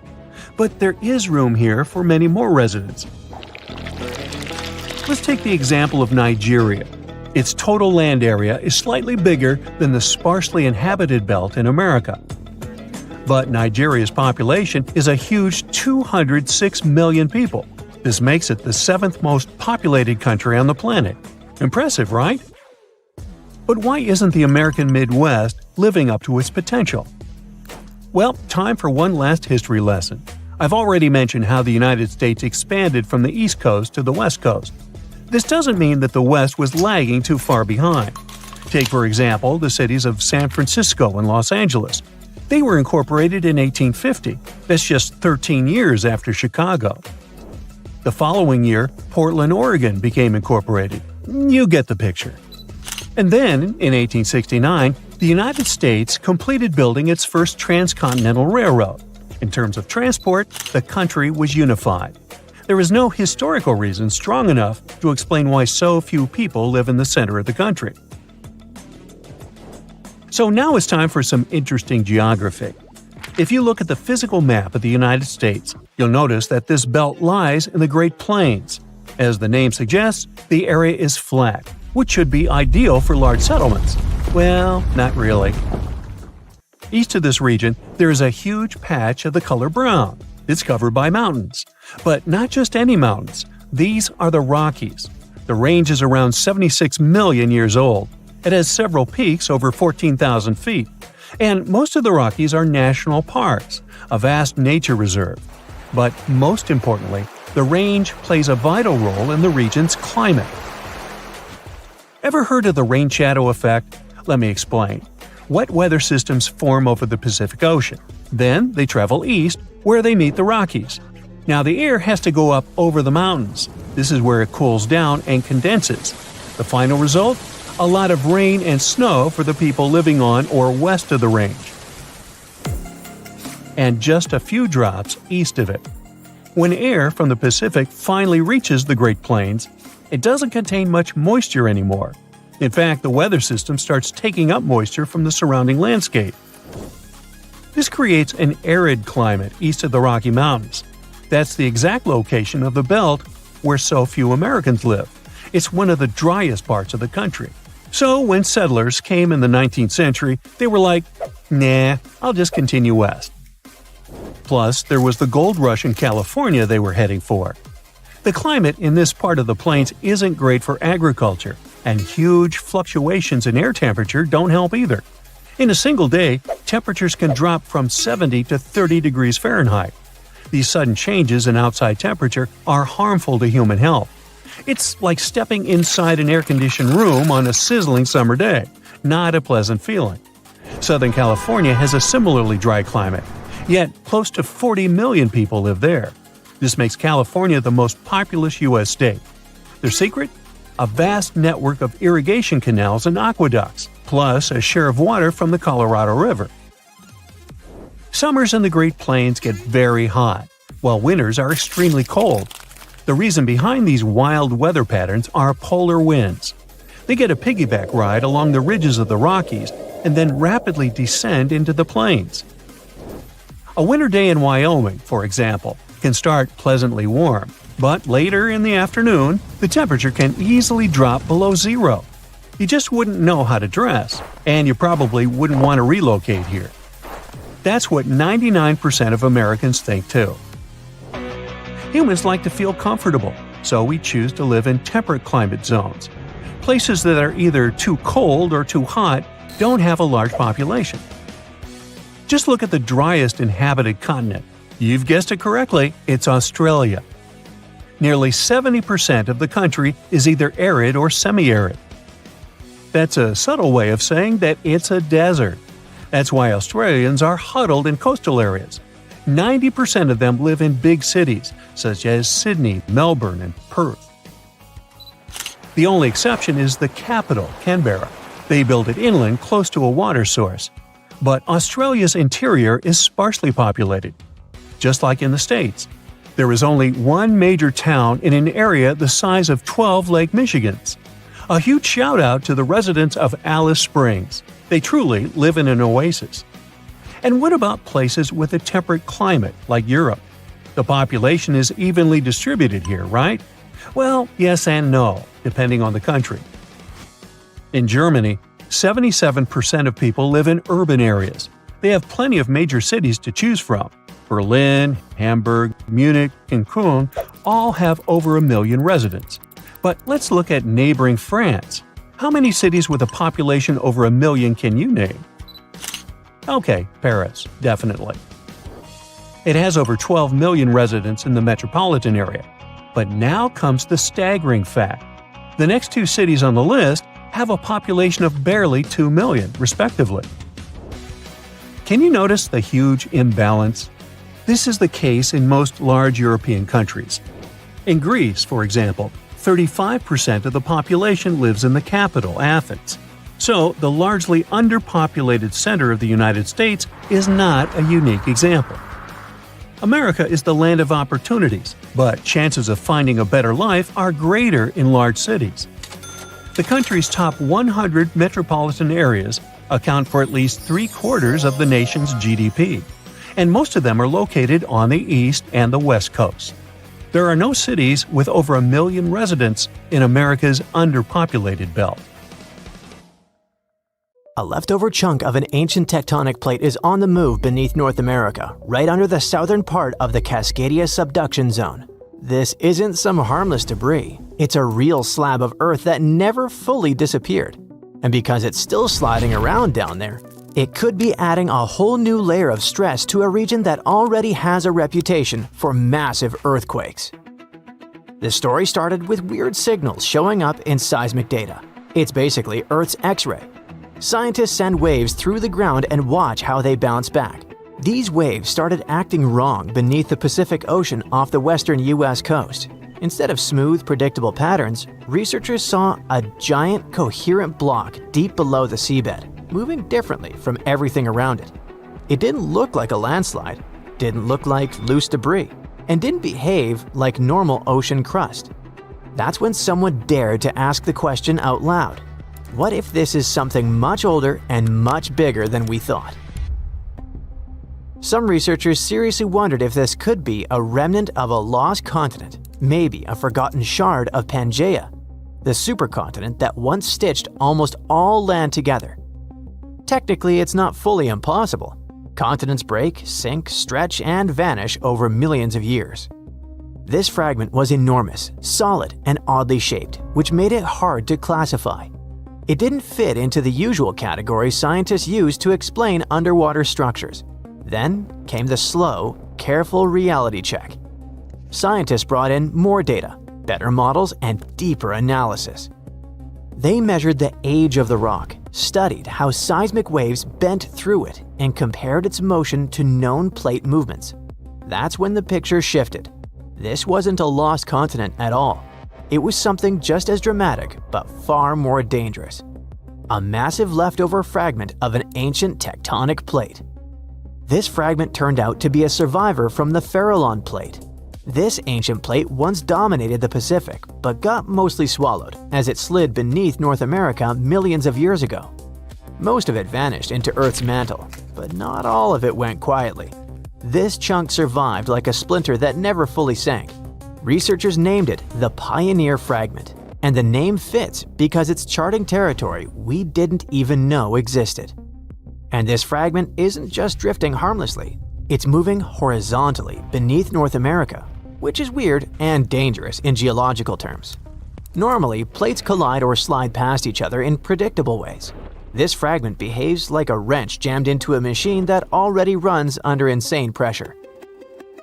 The West Coast already balances on fault lines that store stress like stretched rubber bands. Add a giant moving rock slab underneath, and suddenly the system becomes harder to predict, harder to model, and much harder to feel safe about. The region where this fragment lurks already scares geologists. You've got the San Andreas Fault, famous for snapping without warning. You've got the Cascadia Subduction Zone, capable of producing earthquakes so powerful they rewrite coastlines. Now, scientists realize there's a hidden player deep beneath the ocean floor, something satellites can't see, and scientists can't directly observe. This fragment doesn't follow clean, predictable rules. Think of it like stacking dominoes on a table that's already shaking. It moves slowly, but in geology, slow movements still means unstoppable force. And when that built-up energy is finally released, it won't care about evacuation plans or building codes. There's also a timing problem that nobody likes to talk about. Geological processes don't run on human clocks. Stress can build for centuries and snap in seconds. The Pioneer fragment might trigger something tomorrow, or it might sit quietly until generations forget about it. That uncertainty makes planning brutally hard. Cities like Los Angeles, San Francisco, and Seattle already prepare for known earthquake threats. Now, scientists must consider a system that can amplify disasters in ways nobody has practiced for. So, scientists now race to update models, improve seismic imaging, and understand how this fragment interacts with nearby faults. They know they can't stop earthquakes. All they can do is reduce surprises. And it's also clear that sometimes the most dangerous threats aren't coming from space, but sliding quietly beneath the sea. Another recent ancient landmass discovery wasn't nearly as dramatic, but super important for science. It started as a sand dredging operation off the coast of Indonesia, but then archaeologists found more than 6,000 fossil fragments from a lost submerged ice age landmass. Among them were 140,000-year-old Homo erectus remains. That single find forced scientists to rethink how early humans lived, moved, and interacted across Southeast Asia. For a long time, researchers assumed the Homo erectus population on Java lived cut off from everyone else. But those dredged-up fossils proved that Java wasn't an island. It sat right in the middle of a massive Ice Age landmass called Sundaland. Indonesia, Malaysia, Borneo, Thailand, and Vietnam are all connected into one enormous landscape. But we now call islands like Java, Sumatra, Borneo, and Bali were linked together through huge river systems that probably rivaled the Amazon. Dense forests stretched across the land, giant animals roamed freely, and wide coastal plains existed where ocean waves sit today. And Homo erectus didn't just survive there, they thrived. And no, this wasn't a snowy wasteland, unlike how we mostly imagine the Ice Age. Sea levels dropped more than 400 feet because so much water was locked up in glaciers. When that happened, massive chunks of the ocean floor rose above the surface like natural stepping stones. Early humans didn't need boats. They could literally walk from mainland Southeast Asia to places we now think of as isolated islands. They moved while tracking animals, exploring open land, and following food sources. It worked like a giant prehistoric highway system. When the Ice Age ended, glaciers melted like forgotten ice cream cones on a hot sidewalk. Sea levels rose, slowly at first, then fast. Rivers overflowed, coastlines vanished. Entire human landscapes slipped beneath the waves. Over thousands of years, Sundaland drowned, and the people who lived there had to adapt or move to higher ground. Now, archaeologists piece together this lost world bone by bone, artifact by artifact. Every new discovery pulled from the seabed brings us closer to rewriting the story of early human migration. Studying submerged landmasses and lost continents is a work that takes years. In 2017, scientists made an announcement that changed this universal truth that there are 7 continents in the world. The discovery of Zealandia. Zealandia's story ties straight back to Gondwana, the ancient supercontinent that started breaking apart hundreds of millions of years ago. Around 80 million years ago, Zealandia split off too. But while Australia stayed high and Antarctica mostly held its ground, Zealandia slowly sank. Only a small chunk stayed above sea level, even though many geologists argue it still qualifies as a full continent. That little bit you can actually see today is mostly New Zealand, along with a few nearby islands that also belong to Zealandia. By the end of 2025, scientists had finished mapping the northern 2/3 of it, covering nearly 2 million square miles of submerged land. Researchers dredged rock samples all the way from the Fairway Ridge to the Coral Sea. They pulled up all kinds of material: pebbly and cobbly sandstone, fine-grained sandstone, mudstone, bioclastic limestone, and even basaltic lava. And these rocks came from wildly different time periods. When researchers lined all this up, they saw something big. The internal stretching from both Zealandia and West Antarctica caused the crust to thin and crack in a way similar to subduction. That cracking let ocean water rush in and helped form the Tasman Sea.